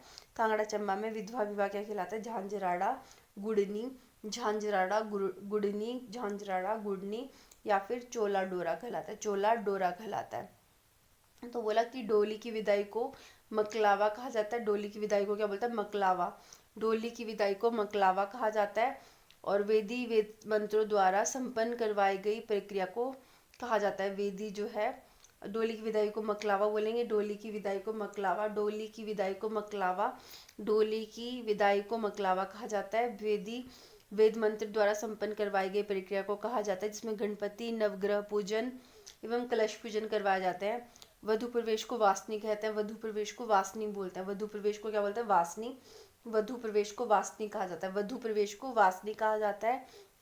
इसके बाद वधु प्रवेश को वासनी कहा जाता है। और विवाह के सप्ताह भर बाद वर वधु फिर कन्या पक्ष वालों के यहाँ जाते हैं, जिसे घेरनु फेरनु या सराणु पराणु कहते हैं। घेरनु फेरनु सराणु पराणु, घेरनु फेरनु या सराणु पराणु कहा जाता है। विवाह के बाद पहली बार आए श्रावण या भाद्र जो पद होता है, जो विवाह के बाद आता है पहली बार, श्रावण या फिर भाद्रपद, श्रावण भाद्रपद, श्रावण भाद्रपद आता है जो विवाह के पहली बार बाद, विवाह के बाद जो पहली बार श्रावण भाद्रपद आता है। श्रावण भाद्रपद उसको काला महीना बोलते हैं, अधिक मास या फिर काला महीना। और इसमें जो वधु है वो अपनी सास का फेस नहीं देखती, मुंह नहीं देखती, अर्थात वह 2 माह मायके में गुजारती है। कब कब, श्रावण भाद्रपद जो है, श्रावण भाद्रपद, श्रावण भाद्रपद, श्रावण भाद्रपद जो है 2 महीने मायके में गुजारती है। और जो पिता के घर पहली बार जाने के बाद वधु जब ससुराल आने की प्रथा जो है वो फेरोनी कहलाती है। अपने पिता के घर से पहली बार जाने के बाद वधु का ससुराल आने की प्रथा, जब ससुराल वापस जाते हैं उसको क्या बोलते हैं, फेरोनी कहलाती है, फेरोनी कहलाती है। गद्दी समुदाय में घर जमांतरु प्रथा विद्यमान है, 7 से 10 साल तक लड़की के यहाँ काम करता है। फिर कांगड़ा चंबा में जो है विधवा विवाह उसको झांझराड़ा गुड़नी, झांझराड़ा गुड़नी और चोला डोरी कहा जाता है। विधवा विवाह को कांगड़ा चंबा में झांझराड़ा गुड़नी और चोला डोरा कहा जाता है, चोला डोरी, चोला डोरी कहा जाता है, चोला डोरी। कांगड़ा चंबा में विवाह जो विधवा विवाह है उसको झांझराड़ा या फिर गुड़नी अथवा चोला डोरी कहा जाता है, चोला डोरी कहा जाता है। फिर है हिमाचल प्रदेश में जो बहुपति विवाह के कारण, तो बोला गया कि वर्तमान में यह प्रथा हिमाचल प्रदेश में समाप्त हो चुकी है। अतीत में गिरिपार क्षेत्रों में, शिमला एवं जनजातीय इलाकों में, सिराज के ऊपरी भागों में यह प्रथा प्रचलित थी। डॉक्टर यशवंत सिंह परमार ने हिमालय में जो बहुपति प्रथा है उसके इस नाम से, हिमालय में बहुपति प्रथा नाम से इसका वर्णन किया है और बोला है कि इसके समर्थन में जो तर्क दिए हैं उसे उसके अनुसार जैसे कृषि योग्य भूमि जो कि पहले से भी कम थी का उपविभाजन नहीं होता, जनसंख्या पर नियंत्रण रहता है, परिवार का विघटन नहीं होता, परिवार के आर्थिक साधनों का अधिकतम प्रयोग होता है, परिवार के आर्थिक साधनों का अधिकतम प्रयोग होता है और परिवार का विघटन नहीं होता, जनसंख्या पर नियंत्रण रहता है और जो भूमि है जो पहले से कम होती है उसको उपविभाजित नहीं होती। उसके बाद फिर उसके बाद बोला गया कि यह प्रथा संयुक्त परिवार को टूटने से बचाती थी। स्त्री पुरुष अनुपात में कमी के कारण भी यह प्रथा पहाड़ों में प्रचलित होती होगी। तो बोला कि स्त्री जो पुरुष अनुपात है उसमें कमी के कारण भी यह प्रथा पहाड़ों में प्रचलित हुई होगी। उपयुक्त सभी कारणों से हिमाचल प्रदेश में अतीत में बहुपति प्रथा विद्यमान थी। इसके बाद है तलाक, रीत द्वारा तलाक। रीत द्वारा तलाक हिमाचल प्रदेश में रीत विवाह के साथ साथ तलाक का भी एक स्वरूप है। यदि लड़की का पिता रीत की राशि और 1 रुपया अपने दामाद को देने को तैयार हो जाता है तो उसको छेद कराई कहते हैं, छेद कराई कहते हैं, तो तलाक की प्रक्रिया पूरी हो जाती है। इसके अलावा यदि लड़की के पिता को लड़की का प्रेमी भावी जो पति है, जो इसके अलावा यदि लड़की के पिता को लड़की का प्रेमी जो भावी पति है साई के रूप में 2 रुपये देकर पूर्व पति से रीत की राशि तय करने के लिए कहता है, साई के रूप में 2 रुपये देकर, साई के रूप में 2 रुपये देकर पूर्व पति से रीत की राशि तय करने के लिए कहता है, तो लड़की का पिता भावी पति से पैसे लेकर पहले दामाद को देता है और उससे रसीद लेता है। उससे क्या लेता है? रसीद लेता है। तो लड़की का पिता भावी पति से पैसे लेकर पहले दामाद को देता है, उससे रसीद लेता है। लड़की अपने पूर्व पति से प्राप्त वस्त्राभूषण भी लौटा देती है। लड़की अपने पूर्व पति से प्राप्त जो वस्त्राभूषण है, वस्त्र आभूषण है, वो भी लौटा देती है। इस प्रकार तलाक पूर्ण हो जाता है। पूर्व पति तलाक चाहने वाली पत्नी को छोटी सी छड़ी डिंगी तोड़ने के लिए देता है। जो पूर्व पति है वो तलाक चाहने वाली पत्नी को छोटी सी छड़ी या फिर डिंगी, छोटी सी छड़ी या डिंगी तोड़ने को कहता है और यदि लड़की उसे तोड़ देती है तो तलाक पूर्ण माना जाता है, छेद कराई जिसको बोलते हैं। फिर है लाहौल क्षेत्र में तलाक के लिए ऊन का पतला धागा। लाहौल क्षेत्र में क्या करते हैं? तलाक के लिए ऊन का पतला धागा तलाक के लिए लेने वाला जोड़ा बनाता है। तो लाहौल क्षेत्र में तलाक के लिए ऊन का पतला धागा तलाक लेने वाला जोड़ा बनाता है। अपनी छोटी उंगली में पकड़कर दोनों धागे को तोड़ देते हैं, जिसके बाद दोनों के बीच तलाक पूर्ण माना जाता है। बोला कि छोटी उंगली से उस धागे को तोड़ देते हैं लाहौल क्षेत्र में और इस प्रकार जो तलाक है वो पूर्ण माना जाता है। उसके बाद है मृत्यु के संस्कार। मृत्यु संस्कार 16वां एवं अंतिम संस्कार है। मृत्यु संस्कार जो है 16वां और अंतिम संस्कार है। 16वां और अंतिम संस्कार।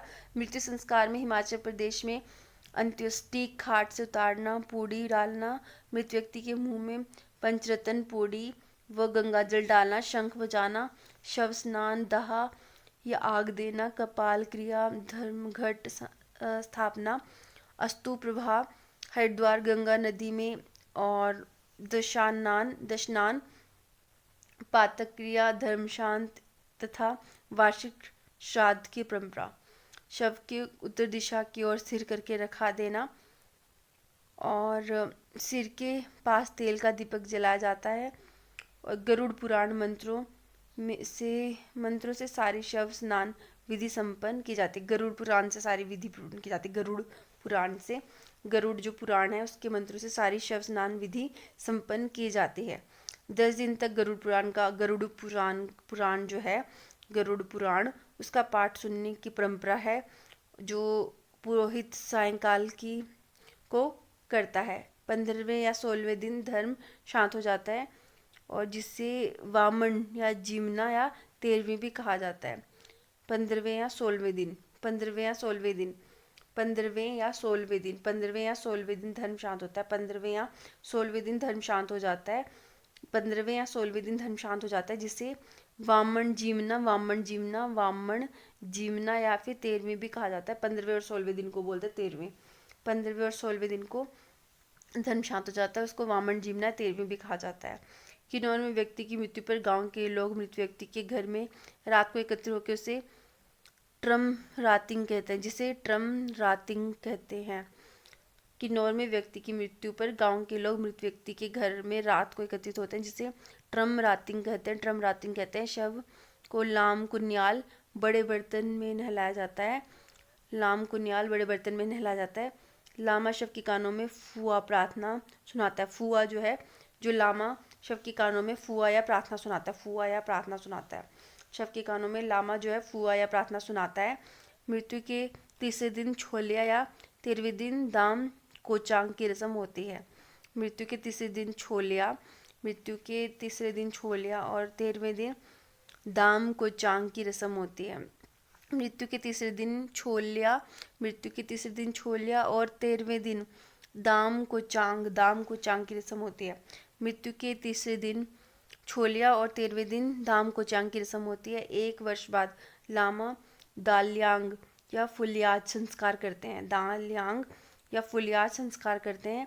किन्नौर और स्पीति घाटी में लामा बताता है कि शव को जलाया जाए, दफनाया जाए या फिर उसके टुकड़े कर जानवरों को खाने के लिए फेंक दिए जाएं। ये बताता है लामा किन्नौर और स्पीति घाटी में। किन्नौर में मृत्यु के 3 संस्कार होते हैं। डुम्बत शरीर, जब मृत शरीर को नदी में फेंकना। भंकत, मृत शरीर को खुले में गिद्धों और जानवरों के भक्षण के लिए फेंकना, ये था भंकत। और फिर है फुंकत, फुंकत में जलाना। इसके बाद है पहनावा। तो जो गद्दी वस्त्र हैं, गद्दी वस्त्र देखते हैं। चोला तथा डोरा गद्दी पहनावे का प्रमुख अंग है। चोला तथा डोरा जो है वो गद्दी पहनावे का प्रमुख अंग है। चोला और डोरा, चोला और डोरा जो है गद्दी पहनावे का प्रमुख अंग है। चोला तथा डोरा। गद्दी पुरुष सूती वस्त्र के ऊपर ऊन से बना एक चोला पहनते हैं। गद्दी जो पुरुष हैं वो सूती वस्त्र के ऊपर ऊन से बना एक चोला पहनते हैं, ऊन से बना एक चोला पहनते हैं। गद्दी पुरुष ना सूती वस्त्र के ऊपर ऊन से बना एक चोला पहनते हैं। यह चोला आमतौर पर ऊन से बने हुए पट्टू से बनाया जाता है। यह सफ़ेद या हल्के भूरे रंग का होता है, सफ़ेद या हल्के भूरे रंग का होता है।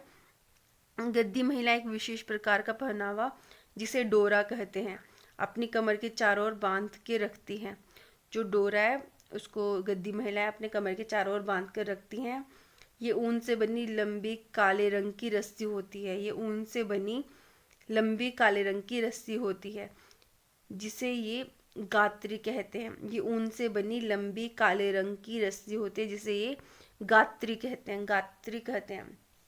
बोला कि गद्दी महिलाएं एक विशेष प्रकार का पहनावा जिसे डोरा कहते हैं अपनी कमर के चारों ओर बांध के रखती हैं। ये ऊन से बनी लंबी रस्सी, काले रंग की जो रस्सी होती है जिसे गात्री कहते हैं। गद्दी लोग इसे शिवजी की रस्सी कहते हैं। गद्दी लोग इसको क्या बोलते हैं? शिवजी की रस्सी बोलते हैं। गद्दी लोग इसे शिवजी की रस्सी कहते हैं। पुरुष लोग 180 से 200 फीट की 2 किलो की रस्सी और महिलाएं 1.5 किलो की 120 से 150 फीट की रस्सी का प्रयोग करते हैं। पुरुष लोग 180 से 200 फीट की 2 किलो की रस्सी तथा महिलाएं जो हैं वो 1.5 किलो की 120 से 150 फीट की रस्सी का प्रयोग करते हैं। इसके बाद है किन्नौरी पोशाक। बोला गया है कि जो किन्नौरी पहनावे में चम्मू का अर्थ ऊन होता है। किन्नौरी पहनावे में चम्मू का अर्थ क्या होता है? ऊन होता है। किन्नौरी पोशाक में, किन्नौरी जो पोशाक है उसमें किन्नौरी पहनावे में चम्मू का अर्थ क्या होता है? ऊन। चम्मू का अर्थ होता है ऊन। चम्मू मतलब किन्नौरी पहनावे में चम्मू का अर्थ होता है ऊन। जैसे चम्मू कुर्ता तो ऊनी कमीज, चम्मू कुर्ता मतलब ऊनी कमीज। छुब्बा होता है कोट, छुब्बा क्या है? कोट, छुब्बा कोट है। चम्मू कुर्ता ऊनी कमीज, चम्मू कुर्ता ऊनी कमीज, चम्मू का अर्थ ऊन हो गया ना। और चम्मू कुर्ता ऊनी कमीज, छुब्बा जो है कोट है तथा चम्मू सूथन ऊनी पैजामा, चम्मू सूथन क्या ऊनी पैजामा है, चम्मू सूथन ऊनी पैजामा है। और छुबा क्या है, कोट है। चम्मू कुर्ता ऊनी कमीज, चम्मू कुर्ता ऊनी कमीज। और छुबा क्या है, कोट है। और चम्मू सूथन क्या ऊनी पैजामा है। स्त्री तथा पुरुष दोनों में ही हिमाचली टोपी जिसे ठेपांग, ठेपांग जो हिमाचली टोपी है जिसे ठेपांग कहते हैं, पहनी जाती है। स्त्री तथा पुरुष दोनों में ही हिमाचली टोपी जिसे ठेपांग कहते हैं पहनी जाती है, ठेपांग पहनी जाती है।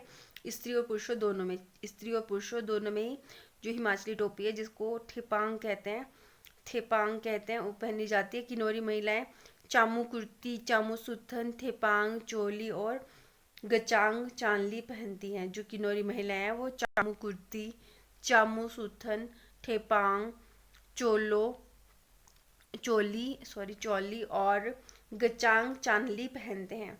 यहाँ जो पुरुष हैं वो छुबा सुतुका और सुथन, शिव, केरा यंगलुक और गोलक आदि पहनते हैं। और जो पुरुष हैं वो क्या पहनते हैं, छुबा सुतुका, सुथन, शिव और केरा यंगलुक और गोलक आदि पहनते हैं। जो किन्नर महिलाएं एक तरह की ऊनी साड़ी पहनती है जिसे धुबा घेरू कहते हैं। जो किन्नौर की महिलाएं हैं वो एक तरह की ऊनी साड़ी पहनती है जिसे धुबा घेरू कहते हैं, धुबा घेरू मतलब ऊनी साड़ी। किन्नौरी महिलाएं जो ऊनी साड़ी पहनती है उसको क्या बोलते हैं, धुबा घेरू क्या है, धुबा घेरू है। जो किन्नौरी महिलाएं एक प्रकार की ऊनी साड़ी पहनती है उसको क्या बोलते हैं, धुबा घेरू। किन्नौरी महिलाएं एक प्रकार की ऊनी साड़ी पहनती है उसको धुबा घेरू कहा जाता है, धुबा घेरू कहा जाता है। फिर है किन्नौरी पुरुष लंबे चोगे पहनते हैं जिसे चम्मू सूथन कहते हैं। जो किन्नौरी पुरुष हैं वो लंबे लंबे चोगे पहनते हैं जिसे चम्मू सूथन कहते हैं। किन्नौरी लोगों के जूते ऊन तथा बकरी के बालों से बने होते हैं। ये लोग ठेपांग या हरी पट्टी बुशहरी टोपी पहनते हैं जिसे टिकेमा का फूल लगाया जाता है। किन्नौरी पुरुष लंबे लंबे चोगे पहनते हैं जिसे चम्मू सूथन कहते हैं। किन्नौरी जो लोग हैं लंबे लंबे चोगे पहनते हैं जिसे चम्मू सूथन कहते हैं। किन्नौरी लोगों के जूते ऊन तथा बकरी के बालों से बने होते हैं। ये लोग ठेपांग या हरी पट्टी बुशहरी टोपी पहनते हैं। हरी पट्टी जो है ठेपांग या हरी पट्टी बुशहरी टोपी पहनते हैं जिसमें टिक्के माँ का फूल लगा होता है। इसमें किसका फूल लगा होता है, टिक्के माँ का फूल लगा होता है। जो ठेपांग या फिर हरी पट्टी वाली टोपी है उसमें टिक्के माँ का फूल लगाया जाता है। फिर है ढाटू जो है वो ढाटू शिमला सिरमौर क्षेत्र में महिलाओं द्वारा सिर पर बांधने वाला एक वर्गाकार कपड़ा है। जो ढाटू है वो शिमला और सिरमौर में जो कि वहाँ की महिलाएं होती हैं उनके द्वारा सिर पर बांधने वाला एक क्या है, वर्गाकार कपड़ा है। ढाटू क्या है, एक वर्गाकार कपड़ा है जो कि शिमला और सिरमौर की महिलाएं अपने सिर पर बांधती हैं। फिर है पट्टू या कंबल, यह घर में बुनी शतरंज की डिज़ाइन की ऊनी चादर है। जो पट्टू या कंबल है यह घर में बनी हुई, पट्टू या कंबल यह है घर में बनी हुई शतरंज की डिज़ाइन की ऊनी चादर है। इसको क्या बोलते हैं, पट्टू या कंबल। फिर पट्टू पर चेक डिज़ाइन को लुंगी धारी कहा जाता है। जो पट्टू पर ऊनी डिज़ाइन है उसको क्या बोलते हैं, लुंगी धारी बोला जाता है। जो पट्टू पर ऊनी डिज़ाइन है उसको क्या बोला जाता है, लुंगी धारी मतलब जो पट्टू पर ऊनी डिज़ाइन है उसको क्या बोलते हैं, लुंगी धारी मतलब जो पट्टू पर ऊनी डिज़ाइन है उसको क्या बोला जाता है, लुंगी धारी बोला जाता है जो पट्टू पर डिज़ाइन है उसे। उसके बाद है लोइया क्या है, शिमला सिरमौर में पुरुषों द्वारा प्रयोग किए जाने वाला ऊनी चोगा जिसे कंधे तथा हाथों से पीठ पर संभाला जाता है उसको क्या बोलते हैं, लोइया कहलाता है। शिमला सिरमौर में पुरुषों द्वारा प्रयोग किए जाने वाले ऊनी चोगा जिसे कंधे तथा हाथों से पीठ पर संभाला जाता है उसे लोइया कहते हैं। फिर है लोइया नाम लियो शब्द से लिया गया है जिसका अर्थ होता है कंबल या चद्दर। जो लोइया शब्द है वो लियो शब्द से लिया गया है जिसका अर्थ क्या होता है, कंबल या चादर। हिमाचल प्रदेश विश्वविद्यालय के दीक्षांत समारोह में लोहिया व पहाड़ी टोपी को पहनाया जाता है। जो हिमाचल प्रदेश के विश्वविद्यालय के दीक्षांत समारोह है, हिमाचल प्रदेश विश्वविद्यालय का जो दीक्षांत समारोह है, वहाँ पर लोहिया वह जो टोपी है, पहाड़ी टोपी, उसे पहनाया जाता है। अन्य वस्त्र पुला घास से बना जूते को कहते हैं। पुला जो है घास से बने जूते को कहते हैं। पुला जो है घास से बने जूते को कहते हैं। किन्नौर में इन्हें जोम्बा, पांगी में से पूल कहा जाता है। जो पुला है वो घास से बने जूते को कहते हैं। किन्नौर में इन्हें जोम्बा और पांगी में पूल कहा जाता है। पांगी में पूल कहा जाता है। फिर है गुड़मा बियांग। गुड़मा बियांग ऊन से बना रजाई जैसा वस्त्र है। तो गुड़मा जो बियांग है, गुड़मा बियांग, वो क्या है, ऊन से बना रजाई जैसा वस्त्र है। गुड़मा बियांग जो है, गुड़मा बियांग जो है, गुड़मा बियांग ऊन से बना रजाई जैसा वस्त्र है। सदरी शिमला क्षेत्र में महिलाओं एवं पुरुषों द्वारा पहने जाने वाली जैकेट क्या है, सदरी।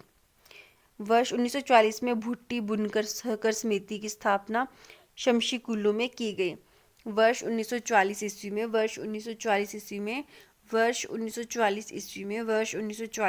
में जो भुट्टी बुनकर समिति है, सहकारी समिति की स्थापना शमशी कुल्लू में की गई। वर्ष 1940 में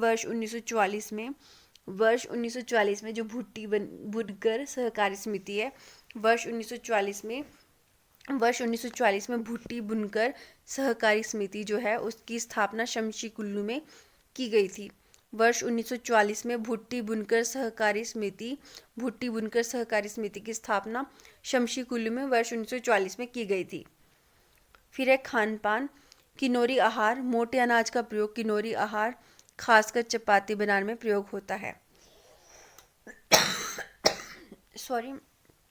तो बोला गया है कि मोटे अनाज का प्रयोग किन्नौरी आहार खासकर चपाती बनाने में प्रयोग होता है।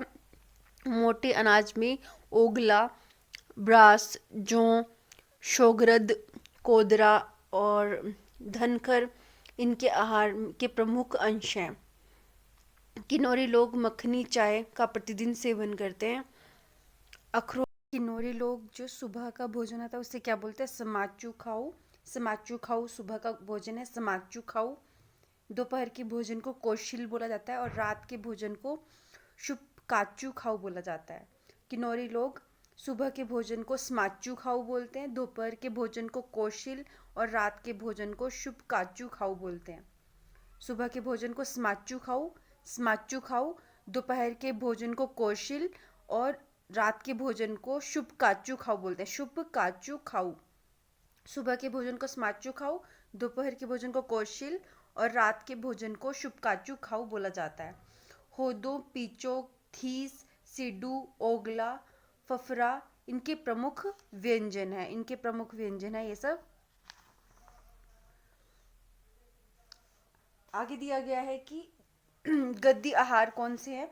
तो गद्दी लोग सुबह के नाश्ते को गद्दी लोग क्या बोलते हैं, नुहारी, और दोपहर के भोजन को दुफरी और रात के भोजन को सांझा कहते हैं। गद्दी लोग सुबह के भोजन को क्या बोलते हैं, नुहारी। गद्दी लोग सुबह के भोजन को नुहारी बोलते हैं, दोपहर के भोजन को दुफरी बोलते हैं और रात के भोजन को सांझा। तो नुहारी, दुफरी, सांझा। गद्दी लोग बोलते हैं नुहारी, दुफरी, सांझा। नुहारी, दुफरी दिन का और सांझा शाम का। और जो किन्नौर के लोग थे वो क्या बोलते थे, समाचू खाओ, कोशिल, शुभ काचू खाओ। समाचू खाओ, फिर कोशिल, फिर शुभ काचू खाओ। समाचू खाओ, कोशिल, शुभ काचू खाओ, ये बोलते थे किन्नौरी लोग। और गद्दी लोग बोलते हैं नुहारी, दुफरी और सांझा। गद्दी लोगों द्वारा प्रयोग की जाने वाली देशी शराब को लुकरी कहा जाता है। ये शराब जौ और जड़ी बूटियों को सड़ाकर बनती है। तो गद्दी लोगों की जो शराब है इसको क्या बोलते हैं, लुकरी। गद्दी लोगों द्वारा जो सेवन की जाने वाली शराब को बोलते हैं लुकरी। इसके बाद है छांग और लुगड़ी लाहौल स्पीति की स्थानीय शराब है जो जौ और चावल से बनाई जाती है। गद्दियों की जो स्थानीय शराब है उसको लुकड़ी बोलते हैं, लुकरी बोलते हैं। गद्दी लोगों की जो स्थानीय शराब है उसको क्या बोलते हैं, लुकरी। और ये किससे बनती है, जौ और जड़ी बूटियों से, जौ और जड़ी बूटियों से बनती है लुकरी, जो कि गद्दी लोगों की स्थानीय शराब है। लुकरी गद्दी लोगों की स्थानीय शराब है और किससे बनती है, जौ और जड़ी बूटियों से। और लाहौल स्पीति के लोगों की स्थानीय शराब के छांग और लुगड़ी, छांग और लुगड़ी, छांग और लुगड़ी कहाँ की है, ये लाहौल स्पीति के लोगों की स्थानीय शराब है, छांग और लुगड़ी। ये बनती है जौ और चावल से, जौ और चावल से बनती है लुगड़ी और छांग। लाहौल स्पीति के लोगों की है छांग और लुगड़ी। छांग और लुगड़ी किसकी, लाहौल स्पीति के लोगों की है छांग और लुगड़ी। छांग और लुगड़ी लाहौल स्पीति के लोगों की शराब है। इसके बाद धाम की बात करें तो हिमाचल प्रदेश में कोई भी त्योहार या शादी ब्याह बिना धाम के अधूरा है। चंबियाली धाम, कांगड़ी धाम, मंडियाली धाम हिमाचल प्रदेश की प्रसिद्ध धाम है, जिसमें लोगों को अलग अलग प्रकार की हिमाचली व्यंजन परोसे जाते हैं। इसमें बबरू, मीठा, सिडकू, मदरा, खट्टा, पटांडे आदि परोसे जाते हैं। मीठा आमतौर पर मीठे चावल, किशमिश और मेवों से तैयार किया जाता है। सिड्डू गेहूं के आटे की लोई से तैयार किया जाता है, जिसे पहले गर्म तथा बाद में भाप में पकाया जाता है। बबरू एक प्रकार की हिमाचली कचौरी है। और चना मदरा तथा चंबा में जम्मू राजमा का मदरा प्रसिद्ध है। चना मदरा तथा चंबा में जम्मू राजमा का मदरा प्रसिद्ध है। चंबा में कौन सा, जम्मू राजमा का मदरा, चंबा में है जम्मू राजमा का मदरा प्रसिद्ध है। चंबा का जो जम्मू राजमा का मदरा है, चंबा में जो जम्मू राजमा का मदरा है वो प्रसिद्ध है। चना मदरा तथा चंबा में जम्मू राजमा का मदरा प्रसिद्ध है, जो आमतौर पर दही, प्याज, लहसुन की ग्रेवी से बनाया जाता है। सिरमौर जिले में नाश्ते में पटांडे प्रयोग किए जाते हैं। यह गेहूं के आटे, दूध, चीनी और घी से बने मीठे डोसे जैसे होते हैं। हिमाचल प्रदेश में इसके अलावा कड़ी चावल का प्रयोग भोजन में होता है। मक्की के आटे की रोटियां भी इस्तेमाल की जाती हैं। पत्यूड़, जिन्हें अरबी के पत्तों और बेसन से बनाया जाता है, बरसात में के मौसम में बहुत पसंद किया जाता है। जो पत्यूड़ है, पत्यूड़ जिन्हें अरबी के पत्तों और बेसन से बनाया जाता है उसको क्या बोलते हैं, पत्यूड़, पत्यूड़ बोलते हैं। पत्यूड़ उस व्यंजन का नाम है जिसे अरबी के पत्तों और बेसन से बनाया जाता है और बरसात के मौसम में बहुत पसंद किया जाता है। सिड्डू कुल्लू का प्रसिद्ध व्यंजन है। सॉरी, सिड्डू कुल्लू के जो लोग हैं उनका प्रसिद्ध व्यंजन है। और खट्टा आमतौर पर मदरा के साथ परोसा जाता है। खट्टा आमतौर पर मदरा के साथ परोसा जाता है। इसके बाद परिवार देखें तो परिवार एक सामाजिक संस्था है जिसमें पति पत्नी बच्चे साथ साथ रहते हैं और परिवार चलाने का प्रयास करते हैं। हिमाचल प्रदेश में आमतौर पर संयुक्त परिवार का प्रचलन है, जिसमें दो से अधिक भाइयों अथवा बहनों का परिवार एक ही घर में रहता है तथा एक ही चूल्हे पर बना भोजन करते हैं। यहाँ मुख्यतः पितृरेखीय संयुक्त परिवार की व्यवस्था है, जिसमें एक पिता सभी विवाहित पुत्रों का परिवार साथ साथ रहता है। समय में बदलाव के साथ संयुक्त परिवार की जगह अब शहरों में न्यूक्लियर परिवारों ने ले ली है, न्यूक्लियर फैमिलीज ने ले ली है। फिर है हिमाचल प्रदेश में परिवारों में वंश परंपरा पिता के नाम से चलती है। हिमाचल प्रदेश में पहले बहुपति विवाही परिवारों का प्रचलन ऊंचे क्षेत्रों में देखा जाता था। कई जगह बहुपत्नी विवाही परिवार भी देखे गए हैं। फिर है नातेदारी, किनशिप। इसमें बोला गया है कि नातेदारी वह सामाजिक व्यवस्था है जो रक्त संबंध तथा विवाह संबंध के आधार पर दो या दो से अधिक व्यक्तियों के बीच रिश्तेदारी का निर्माण करवाती है। नातेदारी व्यवस्था कहलाती है जिसे व्यक्तियों की उत्पत्ति एक पूर्वज से हुई होती है, उनमें समरक्त संबंधी माना जाता है। इन्हीं वंश समूह या गोत्र समूह में रखा जाता है। हिमाचल प्रदेश में दाईचारा एक प्रकार से नातेदारी व्यवस्था का रूप है। हिमाचल प्रदेश में नातेदारी व्यवस्था में दो संबंधियों के बीच कुछ परिहार दूरी व परिहास हंसी मजाक भी प्रचलित है। परिहार दूरी और परिहास हंसी मजाक भी प्रचलित है। फिर है हिमाचल प्रदेश में विवाह, मृत्यु, जन्म आदि संस्कारों में मामा महत्वपूर्ण भूमिका अदा करते हैं। झंझराड़ा किसका प्रकार है, तो झंझराड़ा विवाह का प्रकार है। झंझराड़ा किसका प्रकार है, विवाह का। कुनला क्या है, लकड़ी का कटोरा। कुनला लकड़ी का कटोरा को बोलते हैं, लकड़ी के कटोरे को कुनला कहा जाता है। लकड़ी के कटोरे को क्या बोलते हैं, कुनला। कुनला है लकड़ी का कटोरा। नारी वेशभूषा में मोतीदाना, बटन, अंगूठी, बंगे, कंधरी, डोडमाला और जंतर किस क्षेत्र में पहने जाते हैं? तो पंगवाल पांगी में। पंगवाल जो होते हैं पांगी के पंगवाल, वो नारी वेशभूषा में मोतीदाना, बटन, अंगूठी, बंगे, कांधरी, डोडमाला और जंतर पहनते हैं। गाय की पूजा किस उत्सव में की जाती है? तो बहुला में। गाय की पूजा जो है बहुला में की जाती है। गाय की पूजा किस उत्सव में की जाती है? बहुला में। गाय की पूजा किस उत्सव में की जाती है? बहुला में। गाय की पूजा जो है वो किस उत्सव में की जाती है? बहुला में। गाय की पूजा किस उत्सव में की जाती है? बहुला में। गाय की पूजा किस उत्सव में की जाती है? बहुला में। गाय की पूजा बहुला में की जाती है। गाय की पूजा किस उत्सव में की जाती है? बहुला में। घांती किन्नौर जिले में किसे कहते हैं? देशी शराब को बोलते हैं। घांती किन्नौर जिले में किसे कहते हैं? देशी शराब को। घांती किन्नौर जिले में किसे कहते हैं? देशी शराब को। घूंट, गुंतर और गोमूत्र रस्म किससे जुड़ी हैं? जन्म से। घूंट, गुंतर और गोमूत्र रस्म किससे जुड़ी है? जन्म से। सिरगुड़ी रस्म किस जिले में शादी के दौरान होती है? कांगड़ा में। सिरगुड़ी जो रस्म है वो रस्म किस जिले में शादी के दौरान होती है? कांगड़ा में होती है। सिरगुड़ी होती है जो रस्म है वो कांगड़ा में शादी के दौरान होती है। सिरगुड़ी जो रस्म है, सिरगुड़ी रस्म कांगड़ा में शादी के दौरान होती है। सिरगुड़ी रस्म किस जिले में शादी के दौरान होती है? कांगड़ा में। सजन मिलन लागे, मिली के खिड़न लागे, यह कांगड़ी गीत विवाह में के किस समय में गाया जाता है? विदाई के समय में। विदाई के समय में कांगड़ा में जो विदाई के समय में कौन सा गीत गाया जाता है? सजन मिलन लगे और मिली के खिड़न लगे। सजन मिलन लगे और मिली के खिड़न लागे, ये जो कांगड़ी गीत है विवाह में विदाई की रस्म में गाया जाता है। छांग क्या है? लाहौल स्पीति का पेय है, देशी शराब है छांग, और जो कि जौ और चावल की बनती है। छांग लाहौल स्पीति का देशी शराब। छांग लाहौल स्पीति की जो देशी शराब है। किन्नर लड़की जो बौद्ध भिक्षुणी बन जाती है उसे क्या कहते हैं? जो किन्नर की लड़की होती है जो बौद्ध भिक्षुणी बन जाती है उसे क्या बोलते हैं? जोमो। किन्नर लड़की जो बौद्ध भिक्षुणी बन जाती है उसको जोमो कहा जाता है। किन्नर जो लड़की बौद्ध भिक्षुणी बन जाती है, किन्नर लड़की जो बौद्ध भिक्षुणी बन जाती है उसे क्या बोलते हैं? जोमो। उसके बाद है किन्नौरी पुरुषों द्वारा पहने जाने वाले ऊनी पजामे को क्या कहते हैं? चम्मू सुथन। चम्मू सुथन, चम्मू का अर्थ होता है ऊन, तो चम्मू सुथन। किन्नौरी पुरुषों द्वारा पहने जाने वाली ऊनी पजामे को क्या बोलते हैं? चम्मू सुथन। किन्नौरी पुरुषों द्वारा पहने जाने वाले ऊनी पजामे को क्या बोलते हैं? चम्मू सुथन। किन्नौरी पुरुषों द्वारा पहने जाने वाले ऊनी पजामे को चम्मू सुथन बोलते हैं। किन्नौरी औरतें जो एक तरह की ऊनी साड़ी पहनती है उसे क्या बोलते हैं? घोरू।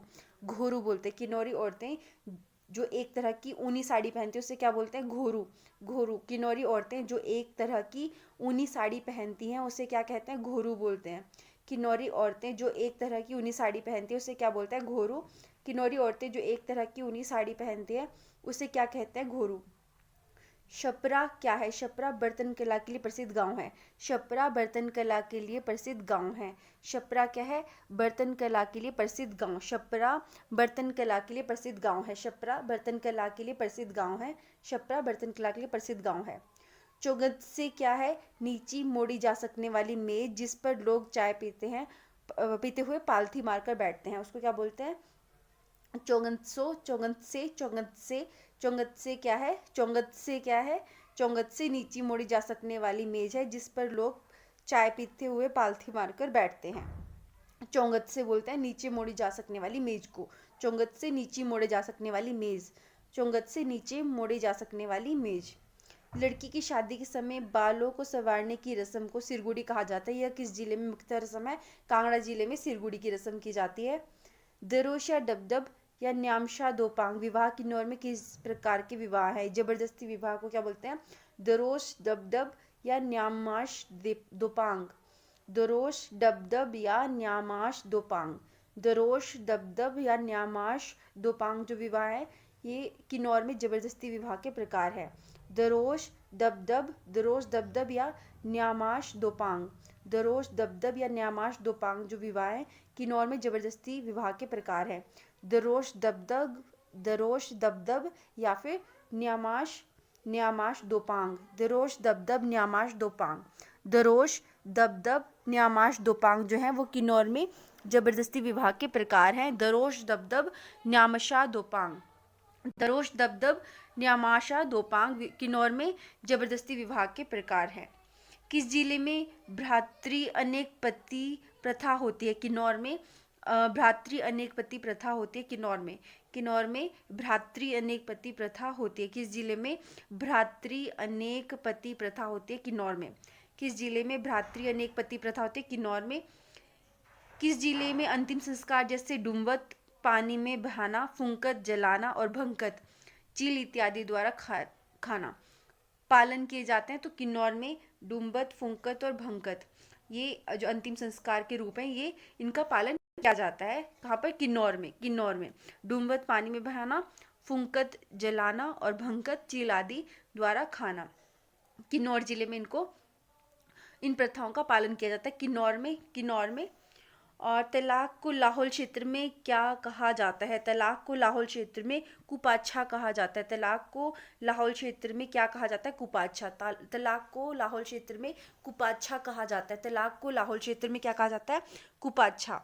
तलाक को लाहौल क्षेत्र में कुपाच्छा कहा जाता है। तलाक को लाहौल क्षेत्र में क्या कहा जाता है? कुपाच्छा। तलाक को लाहौल क्षेत्र में क्या कहा जाता है? कुपाच्छा। तलाक को लाहौल क्षेत्र में क्या कहा जाता है? कुपाच्छा। तलाक को लाहौल क्षेत्र में कुपाच्छा कहा जाता है। तलाक को लाहौल क्षेत्र में कुपाच्छा कहा जाता है। तलाक को लाहौल क्षेत्र में क्या कहा जाता है? कुपाच्छा। स्पीति की नामखन प्रथा किससे जुड़ी है? फसल कटाई से। स्पीति की नामखन जो प्रथा है किससे जुड़ी है? फसल कटाई से। स्पीति की नामखन जो प्रथा है किससे जुड़ी है?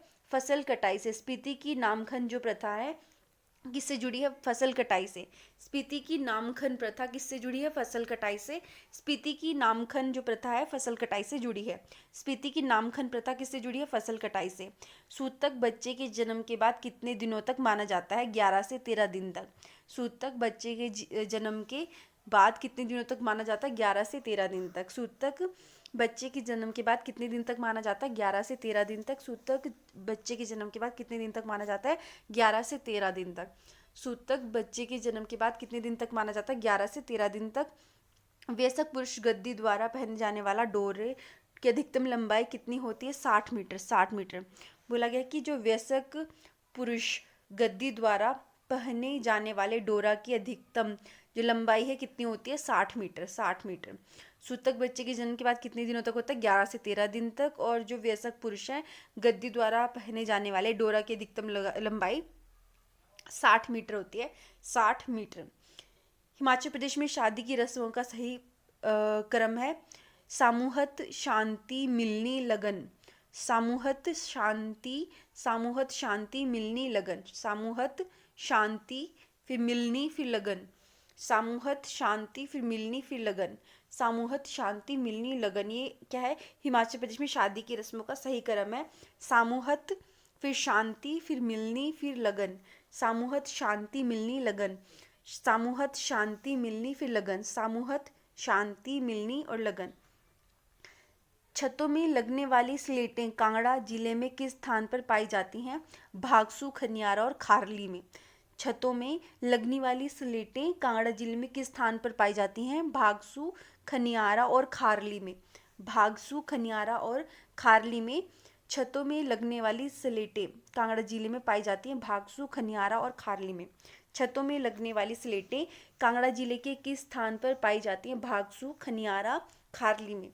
छतों में लगने वाली जो स्लेटें हैं वो कांगड़ा जिले में किस स्थान पर पाई जाती हैं? भागसू, खनियारा, खारली।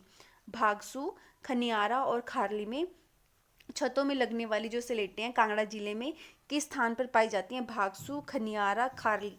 छतों में लगने वाली जो स्लेटें हैं कांगड़ा जिले में किस स्थान पर पाई जाती है? भागसू, खनियारा, खारली। भागसू, खनियारा, फिर खारली। खंपा लोगों में मरने के कितने दिन बाद शिपचू शेरकू रस्म आयोजित की जाती है? 49 दिन के बाद। खंपा लोगों में मरने के कितने दिन बाद शिपचू शेरकू रस्म आयोजित की जाती है? 49 दिन बाद जो है खंपा लोगों में मरने के 49 दिन बाद शिपचू शेरकू रस्म आयोजित की जाती है। शिपचू शेरकू रस्म आयोजित की जाती है 49 दिन बाद। खंपा लोगों में मरने के कितने दिन बाद शिपचू शेरकू रस्म आयोजित की जाती है? 49 दिन बाद। खंपा लोगों में मरने के कितने दिन बाद शिपचू शेरकू रस्म आयोजित की जाती है? 49 दिन बाद। खंपा लोगों में मरने के कितने दिन बाद शिपचू शेरकू रस्म आयोजित की जाती है? 49 दिन बाद। खंपा लोगों में मरने के कितने दिन बाद शिपचू शेरकू रस्म आयोजित की जाती है? 49 दिन बाद। खंपा लोगों में मरने के कितने दिन बाद शिपचू शेरकू रस्म आयोजित की जाती है? 49 दिन बाद। खंपा लोगों में मरने के कितने दिन बाद शिपचू शेरकू रस्म आयोजित की जाती है? 49 दिन बाद। खंपा लोगों में मरने के कितने दिन बाद शिपचू शेरकू रस्म आयोजित की जाती है? 49 दिन बाद। फिर है किन्नौर में सबसे ज़्यादा प्रचलित विवाह प्रथा है जनेकांग जनेतांग या जनेतुंग, जनतुंग भी बोलते हैं, जनेतुंग, जनेकांग, जनेटांग, जनेकांग या जनेतांग। तो किन्नौर में सबसे ज़्यादा प्रचलित विवाह है जनेकांग या जनेतांग। इसके बाद है हिमाचल प्रदेश के किस क्षेत्र में मृत शरीर के लिए डुम्बत, फुंकत और भंकत अंतिम संस्कार का तरीका अपनाया जाता है? तो किन्नौर में जो है डुम्बत, भंकत या फुंकत का अंतिम संस्कार का तरीका अपनाया जाता है किन्नौर में। हिमाचल प्रदेश के घरों में जब किसी की मृत्यु होती है तो पुरोहित कौन सा पुराण पढ़कर सुनाते हैं? गरुड़ पुराण। गरुड़ पुराण। हिमाचल प्रदेश के घरों में जब किसी की मृत्यु होती है तो पुरोहित कौन सा पुराण पढ़कर सुनाते हैं? गरुड़ पुराण। हिमाचल प्रदेश में कौन सा व्यंजन प्रचलित नहीं है? तो दाल बाटी हिमाचल का नहीं है, बल्कि पालड़ू बाड़ा, नाश्ता और मीठा या मीट, ये हमारे प्रसिद्ध व्यंजन है। दाल बाटी नहीं है। फिर उसके बाद है धोती, कुर्ता, कोट, कोट वेस्ट, पगड़ी और तौलिया किसका पारंपरिक वस्त्र है? ब्राह्मण का। धोती, कुर्ता, कोट, कोट वेस्ट, पगड़ी और तौलिया। तौलिया किसका पारंपरिक वस्त्र है? ब्राह्मण का। इसका 13 दिन तक सूतक कब मनाया जाता है? जन्म के बाद। 11 से 13 दिन तक सूतक मनाया जाता है। 13 दिन तक सूतक कब मनाया जाता है? जन्म के बाद। सूतक का संबंध किस रीति रिवाज से है? जन्म से। सूतक का संबंध किस रीति रिवाज से है? जन्म से। शादी के बाद विक्रमी संवत के किस माह में बहू अपनी सास के साथ नहीं रहती? तो भादों में। तो शादी के बाद बोला गया कि विक्रमी संवत के किस माह में बहू अपनी सास के साथ नहीं रहती? तो बहू अपनी सास के साथ कौन से उसमें नहीं रहती है? भादों में। तो जो शादी के बाद विक्रमी संवत में के किस माह में बहू अपनी सास के साथ नहीं रहती? भादों में। और इसे श्रावण भाद्रपद मास को काला महीना और अधिक मास भी कहा जाता है। तो विवाह के बाद जो पहली बार आए श्रावण भाद्रपद होता है उसको काला महीना भी बोलते हैं। अधिक मास उसमें भादों में मतलब बहू जो है अपनी सास का चेहरा नहीं देखती है। विक्रम संवत के अनुसार, विक्रमी संवत के अनुसार भादों में जो है बहू अपनी सास का के साथ नहीं रहती, उसका चेहरा नहीं देखती है। ढाटू क्या है? ढाटू ग्रामीण क्षेत्र में महिलाओं के सिर ढकने वाला वस्त्र। ढाटू क्या है? ग्रामीण क्षेत्रों में महिलाओं के सिर ढकने वाला वस्त्र है। उसके बाद है व्यक्ति की मृत्यु के 1 साल बाद कौन सा कर्मकांड किया जाता है? तो बरसी। जब व्यक्ति की मृत्यु के 1 साल बाद कौन सा कर्मकांड किया जाता है? बरसी। फिर है विक्रमी संवत के किस महीने में जो कीड़े, मक्खियाँ और जूं को गांव के गोबर में के उपलों में के साथ जलाया जाता है? पहले श्रावण में। पहले श्रावण में। विक्रमी संवत के किस महीने में कीड़ों और मक्खियाँ, कीड़े, मक्खियाँ और जूं को गांव के गोबर के उपले में जलाया जाता है? तो पहले श्रावण में।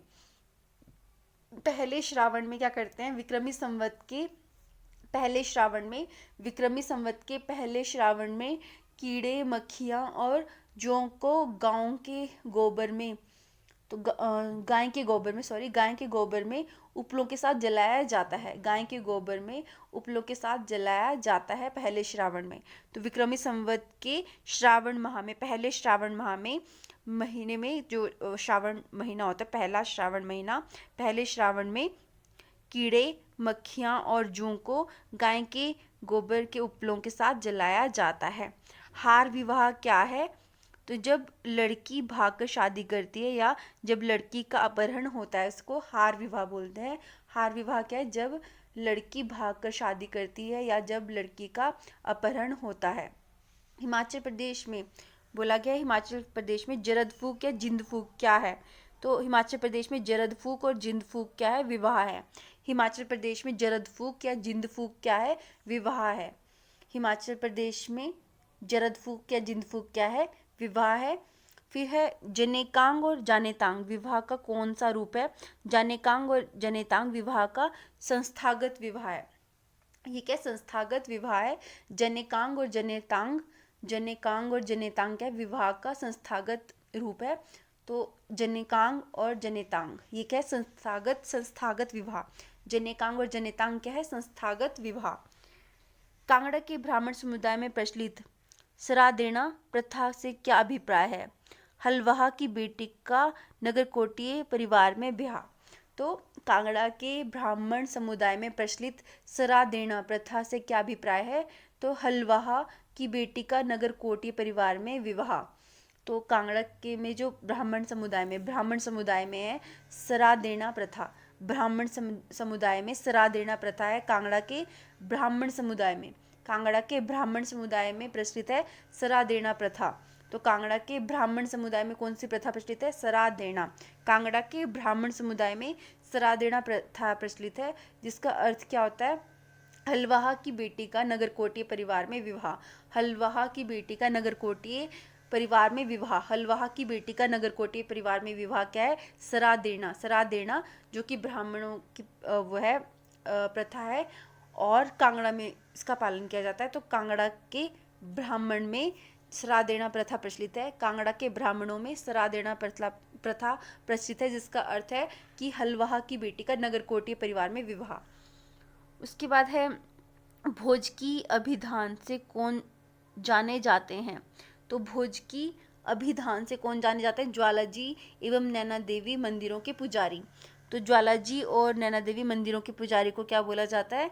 ज्वालाजी और नैना देवी के पुजारी भोज की अभिधान से जाने जाते हैं। भोज की अभिधान से कौन जाने जाते हैं?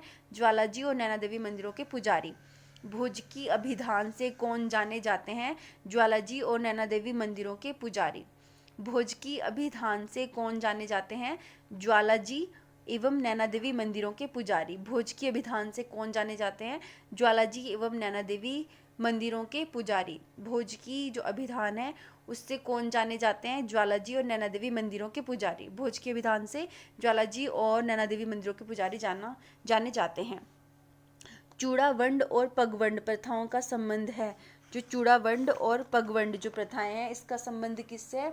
चूड़ावंड और पगवंड प्रथाओं का जो संबंध है वो पैतृक संपत्ति के बंटवारे से है। चूड़ावंड और पगवंड जो प्रथाएं हैं, इसका संबंध किससे है? पैतृक संपत्ति के बंटवारे से। चूड़ावंड और पगवंड प्रथाओं का संबंध पैतृक संपत्ति के बंटवारे से है। लाहौल घाटी का प्रमुख पारंपरिक व्यंजन थुप्पा या थुपका विशेषकर किस समय बनाया जाता है? शीतकाल में। तो शीतकाल में थुपका या थुप्पा बनाया जाता है। लाहौल घाटी का प्रसिद्ध पारंपरिक व्यंजन है। शीतकाल में इसका सेवन किया जाता है। गद्दी समुदाय के लोग अपनी ग्रीवा, गर्दन और कमर के चारों ओर नरवार लाल रंग का रुमाल क्यों लपेटते हैं? केलांग देवता के प्रति अपनी आस्था के संकेत के रूप में। तो बोला गया कि गद्दी समुदाय के जो लोग हैं वो अपनी ग्रीवा, गर्दन और कमर के चारों ओर नरवार लाल रंग का रुमाल क्यों लपेटते हैं? केलांग देवता के प्रति अपनी आस्था के संकेत के रूप में। गद्दी समुदाय के लोग अपनी ग्रीवा, गर्दन और कमर के चारों ओर नरवार लाल रंग का रुमाल क्यों लपेटते हैं? केलांग देवता के प्रति अपनी आस्था के संकेत के रूप में। तो गद्दी समुदाय के लोग अपनी ग्रीवा, गर्दन और कमर के चारों ओर नरवार लाल रंग का रुमाल क्यों लपेटते हैं?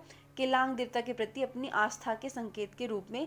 नरवार जो होता है लाल रंग का रुमाल, नरवार लाल रंग का रुमाल। नरवार क्या है? लाल रंग का रुमाल है। और जो गर्दन और कमर के चारों ओर लपेटा जाता है गद्दी लोगों के द्वारा लपेटा जाता है। गद्दी लोग गर्दन और कमर के चारों ओर लपेटते हैं किसको? नरवार को।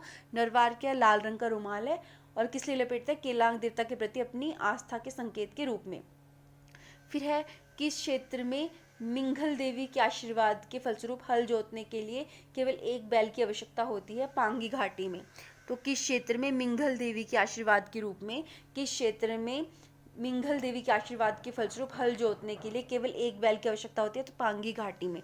पांगी घाटी में किस क्षेत्र में मिंघल देवी के आशीर्वाद के फलस्वरूप हल जोतने के लिए केवल एक बैल की आवश्यकता होती है? तो पांगी घाटी में। किस क्षेत्र में मिंगल देवी के आशीर्वाद के फलस्वरूप हल जोतने के लिए केवल एक बैल की आवश्यकता होती है? तो पांगी घाटी में। किस क्षेत्र में मिंगल देवी के आशीर्वाद के फलस्वरूप हल जोतने के लिए केवल एक बैल की आवश्यकता होती है? तो पांगी घाटी में। किस क्षेत्र में मिंगल देवी के आशीर्वाद के फलस्वरूप हल जोतने के लिए केवल एक बैल की आवश्यकता होती है? पांगी घाटी में। किस क्षेत्र में मिंगल देवी के आशीर्वाद के फलस्वरूप हल जोतने के लिए केवल एक बैल की आवश्यकता होती है? पांगी घाटी में। फिर है लाहौल और किन्नौर में घेपन और लंगूरा देवता की नियमित रूप से पूजा क्यों होती है? अनिष्ट के निवारण के लिए लाहौल और किन्नौर क्षेत्र में घेपन और लंगूरा देवता की नियमित रूप से पूजा होती है। लाहौल और किन्नौर क्षेत्र में घेपन और लंगूरा देवता की नियमित रूप से पूजा की जाती है अनिष्ट के निवारण के लिए। लाहौल और किन्नौर क्षेत्र में घेपन और लंगूरा देवता की नियमित रूप से पूजा होती है, इसलिए अनिष्ट के निवारण के लिए लाहौल और किन्नौर क्षेत्र में घेपन और लंगूरा देवता की नियमित रूप से पूजा की जाती है, क्योंकि अनिष्ट के निवारण के लिए की जाती है। लाहौल और किन्नौर क्षेत्र में किस किस देवता की? घेपन और लंगूरा देवता घेपन और लंगूरा देवता की नियमित रूप से पूजा की जाती है अनिष्ट के निवारण के लिए। हिमाचल प्रदेश के किस क्षेत्र में लोग ग्रहण पर गोलियां चलाते हैं और पत्थर फेंकते हैं? लाहौल स्पीति में क्या करते हैं? हिमाचल प्रदेश के किस क्षेत्र में लोग ग्रहण पर गोलियां चलाते हैं और पत्थर फेंकते हैं? लाहौल स्पीति में। हिमाचल प्रदेश के किस क्षेत्र में लोग ग्रहण पर गोलियां चलाते हैं और पत्थर फेंकते हैं? लाहौल स्पीति में। हिमाचल प्रदेश के किस क्षेत्र में लोग ग्रहण पर गोलियां चलाते हैं और पत्थर फेंकते हैं? लाहौल स्पीति में। हिमाचल प्रदेश के किस क्षेत्र में लोग ग्रहण पर गोलियां चलाते हैं और पत्थर फेंकते हैं? लाहौल स्पीति में। हिमाचल प्रदेश के किस क्षेत्र में लोग ग्रहण पर गोलियां चलाते हैं और पत्थर फेंकते हैं? लाहौल स्पीति में। हिमाचल प्रदेश के किस क्षेत्र में लोग ग्रहण पर गोलियां चलाते हैं और पत्थर फेंकते हैं? हिमाचल प्रदेश के किस क्षेत्र में लोग ग्रहण पर गोलियां चलाते हैं और पत्थर फेंकते हैं? लाहौल स्पीति में। हिमाचल प्रदेश के किस क्षेत्र में लोग ग्रहण पर गोलियां चलाते हैं और पत्थर फेंकते हैं? लाहौल स्पीति में। हिमाचल प्रदेश के किस क्षेत्र में लोग ग्रहण पर गोलियां चलाते हैं और पत्थर फेंकते हैं? लाहौल स्पीति में। हिमाचल प्रदेश के किस क्षेत्र में लोग ग्रहण पर गोलियां चलाते हैं और पत्थर फेंकते हैं? लाहौल स्पीति में। रली पूजन प्रथा का संबंध कांगड़ा में किससे है? विवाह से। रली पूजन प्रथा का संबंध कांगड़ा में किससे है? विवाह से। रली पूजन प्रथा का संबंध कांगड़ा में किससे है? विवाह से। रली पूजन जो कि कांगड़ा की प्रथा है, उसका संबंध किससे? विवाह से। रली पूजन जो है, इस प्रथा का कांगड़ा में जो होती है, इसका संबंध किससे है? कांगड़ा में प्रचलित जो ये प्रथा है रली पूजन, विवाह से संबंधित है। इसके बाद है हिमाचल प्रदेश में प्रचलित एक रोचक प्रथा के अनुसार वधू गृह की ओर जाते हुए वर के मार्ग को बीच में पत्थर डालकर अवरुद्ध किया जाता है और कन्या की जो सहेलियां वो प्रश्नोत्तर वाले गीत गाती हैं। तो खाम्पा में प्रथा है वो प्रचलित है, खाम्पा में। तो हिमाचल प्रदेश के में प्रचलित एक रोचक प्रथा के अनुसार वधू गृह की ओर जाते हुए वर के मार्ग के बीच में पत्थर डालकर अवरुद्ध किया जाता है और कन्या की सहेलियां प्रश्नोत्तर वाले गीत गाती है। कौन से समुदाय में इस प्रथा का प्रचलन है? खाम्पा में। खाम्पा समुदाय में इस प्रथा का प्रचलन है। खाम्पाओं में। खाम्पा जो समुदाय है उसमें इस प्रथा का प्रचलन है। फिर है खाशाओं में प्रचलित जेठांग और कनिशांग प्रथा किस बात की सूचक है? तो संपत्ति के बंटवारे की जेठांग और कनिशांग। खाशाओं में प्रचलित जेठांग और कनिशांग प्रथा जो प्रथाएं हैं किस बात की सूचक हैं? खाशाओं में प्रचलित जेठांग और कनिशांग प्रथाएं किस बात की सूचक हैं? तो खाशाओं में प्रचलित जेठांग और कनिशांग जो प्रथाएं हैं वो संपत्ति के बंटवारे की जो है सूचक है। संपत्ति के बंटवारे की सूचक है। खाशाओं में प्रचलित जेठांग और कनिशांग संपत्ति के बंटवारे की सूचक हैं। इसके बाद है चोल कोट गाची साश पटकू लच्छू किस क्षेत्र के लोगों का पहनावा है? तो कुल्लू के लोगों का पहनावा है। कुल्लू के लोग क्या क्या पहनते हैं? चोल कोट गाची साश पटकू लच्छू। चोल कोट गाची साश पटकू लच्छू कहाँ के लोग पहनते हैं? कुल्लू के। चोल कोट गाची साश पटकू लच्छू ये कुल्लू के लोग पहनते हैं। पटकू लच्छू गाची चोल कोट और पटकू लच्छू गाची साश कुल्लू के लोग पहनते हैं। तभागस्टन, कुमाई भागस्टन और कोवांची क्या है? ये लाहौल में विवाह के प्रकार हैं। तभागस्टन, कुमाई भागस्टन और कोवांची। तभागस्टन, कुमाई-भागस्टन और कोवांची क्या है? लाहौल में विवाह के प्रकार। तभागस्टन, कुमाई-भागस्टन और कोवांची क्या है? लाहौल में विवाह के प्रकार हैं। तभागस्टन, कुमाई-भागस्टन और कोवांची क्या है? लाहौल में विवाह के प्रकार। तभागस्टन, कुमाई-भागस्टन और कोवांची क्या है? लाहौल में विवाह के प्रकार हैं। तभागस्टन, कुमाई-भागस्टन और कोवांची लाहौल में विवाह के प्रकार हैं। तभागस्टन और कुमाई-भागस्टन और कोवांची तभागस्टन, कुमाई-भागस्टन और कोवांची क्या है? लाहौल में विवाह के प्रकार। 20वीं शताब्दी की शुरुआत में किस रियासत में बतरवाल बेगार प्रचलित था? तो बोला गया कि 20वीं शताब्दी की शुरुआत में किस रियासत में बतरवाल और बेगार प्रचलित था? बतरवाल बेगार प्रचलित था। तो 20वीं शताब्दी की शुरुआत में किस रियासत में बतरवाल बेगार प्रचलित था? बुशहर में। 20वीं शताब्दी की शुरुआत में बुशहर रियासत में बतरवाल बेगार प्रचलित था। 20वीं शताब्दी की शुरुआत में बुशहर रियासत में बतरवाल बेगार प्रचलित था।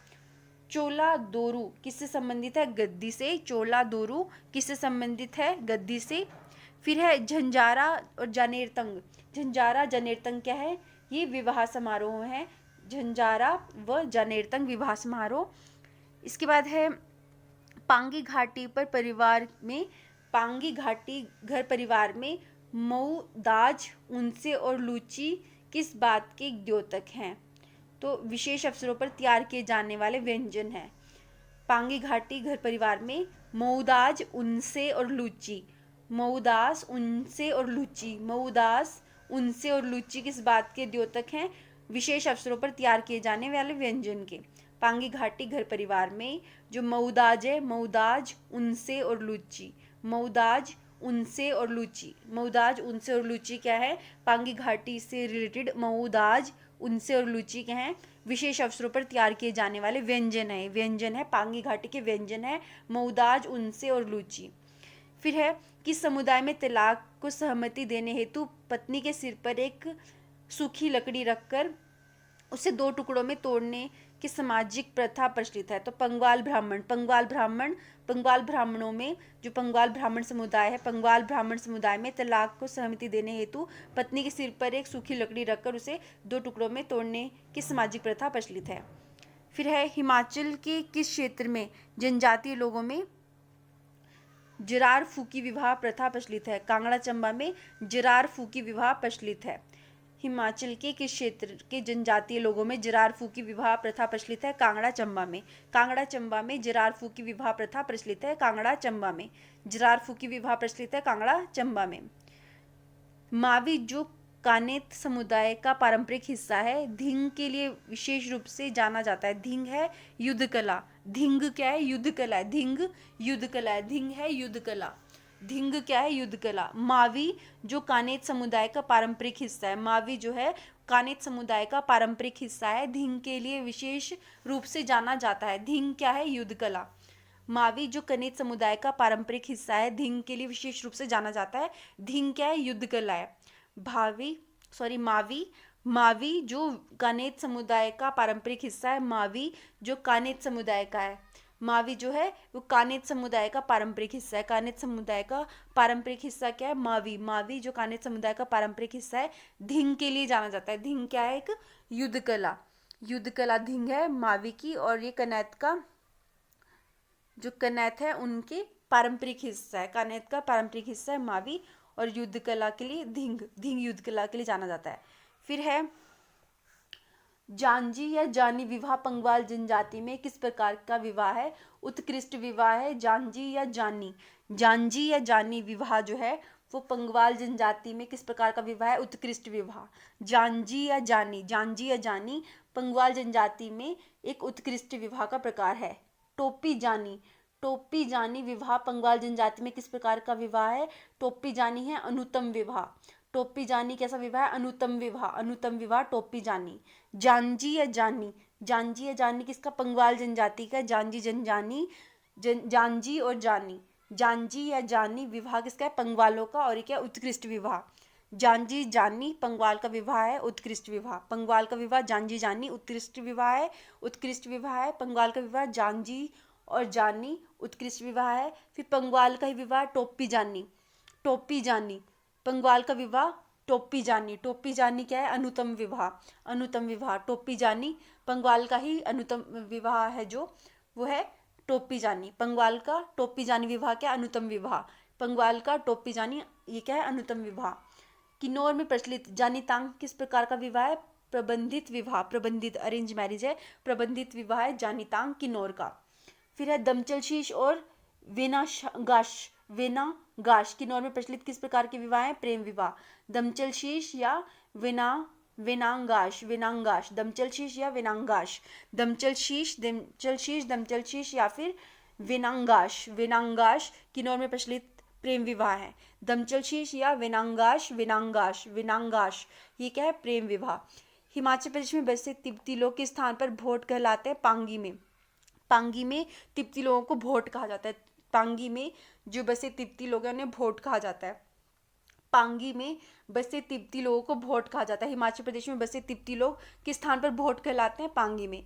महिलाओं द्वारा धारण किए जाने वाला परंपरागत ऊनी वस्त्र दोहड़ू, दोहड़ू किस जिले में से संबंधित है? दोहड़ू है किन्नौर से। महिलाओं द्वारा धारण किए जाने वाला पारंपरिक ऊनी वस्त्र दोहड़ू, दोहड़ू किस जिले में संबंधित है? किन्नौर से। किन्नौर से संबंधित है। दोहड़ू जो है वो किन्नौर से संबंधित है। महिलाओं द्वारा धारण किए जाने वाला पारंपरिक ऊनी वस्त्र